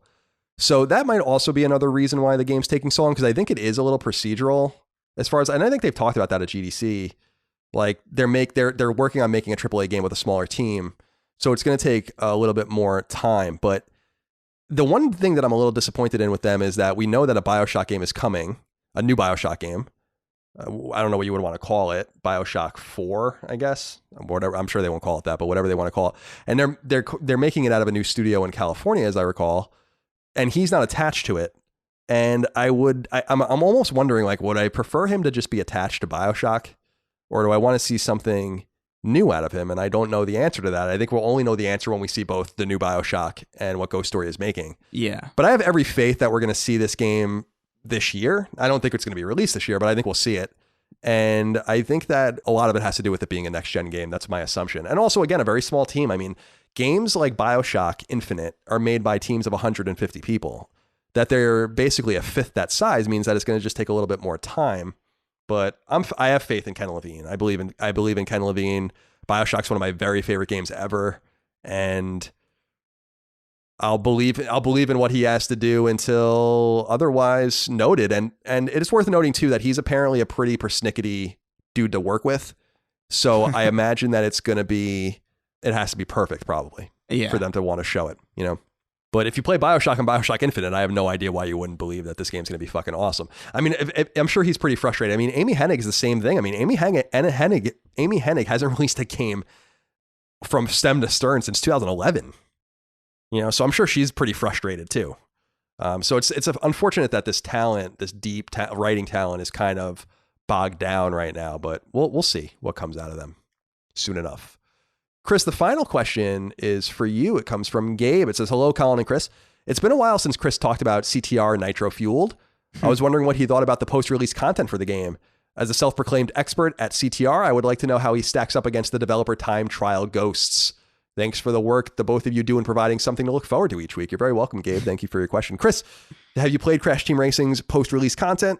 And what do you think of it? And how are you doing against those time trials? Yeah, so, I mean, anybody who listened to the show back when this game came out knows that I was in a bit of a gauntlet where I had to get the platinum for the game essentially in like a week. And I did that. And part of that was beating every single time trial on every single stage. And I did it in like 3 days. Which was very, very painful. I think my fingers bled for the first time ever playing video games. I got blisters. I didn't even know that was possible.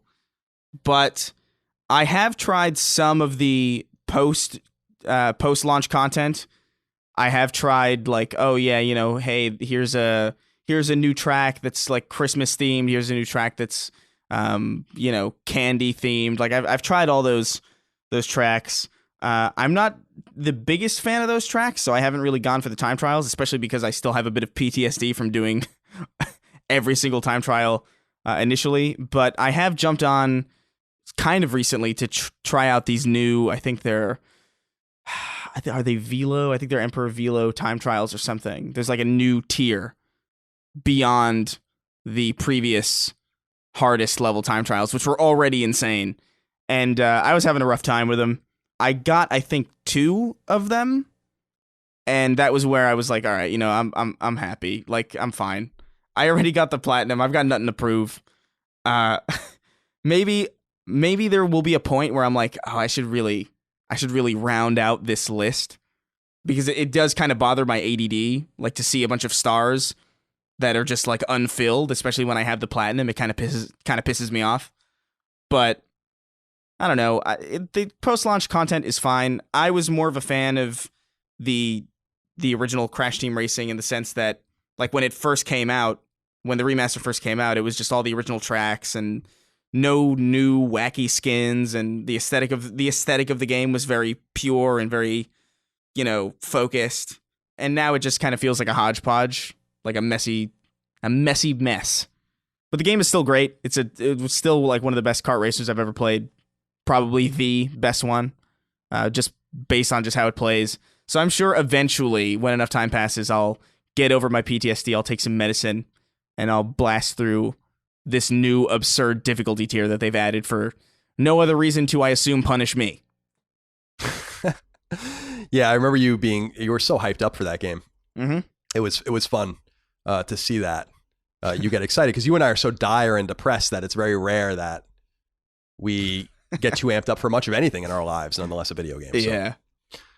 Well, that's it, Chris. That's all I have for that. This might be the longest episode of Sacred Symbols we've ever done, actually. Yeah. We're recording this a little out of order because we're still going to do the Ghost of Tsushima pickup. So that might push this to like 3 hours. We'll see. Fuck. But that's all right. It's as long as it needs to be. Yeah. Or as short as it needs to be.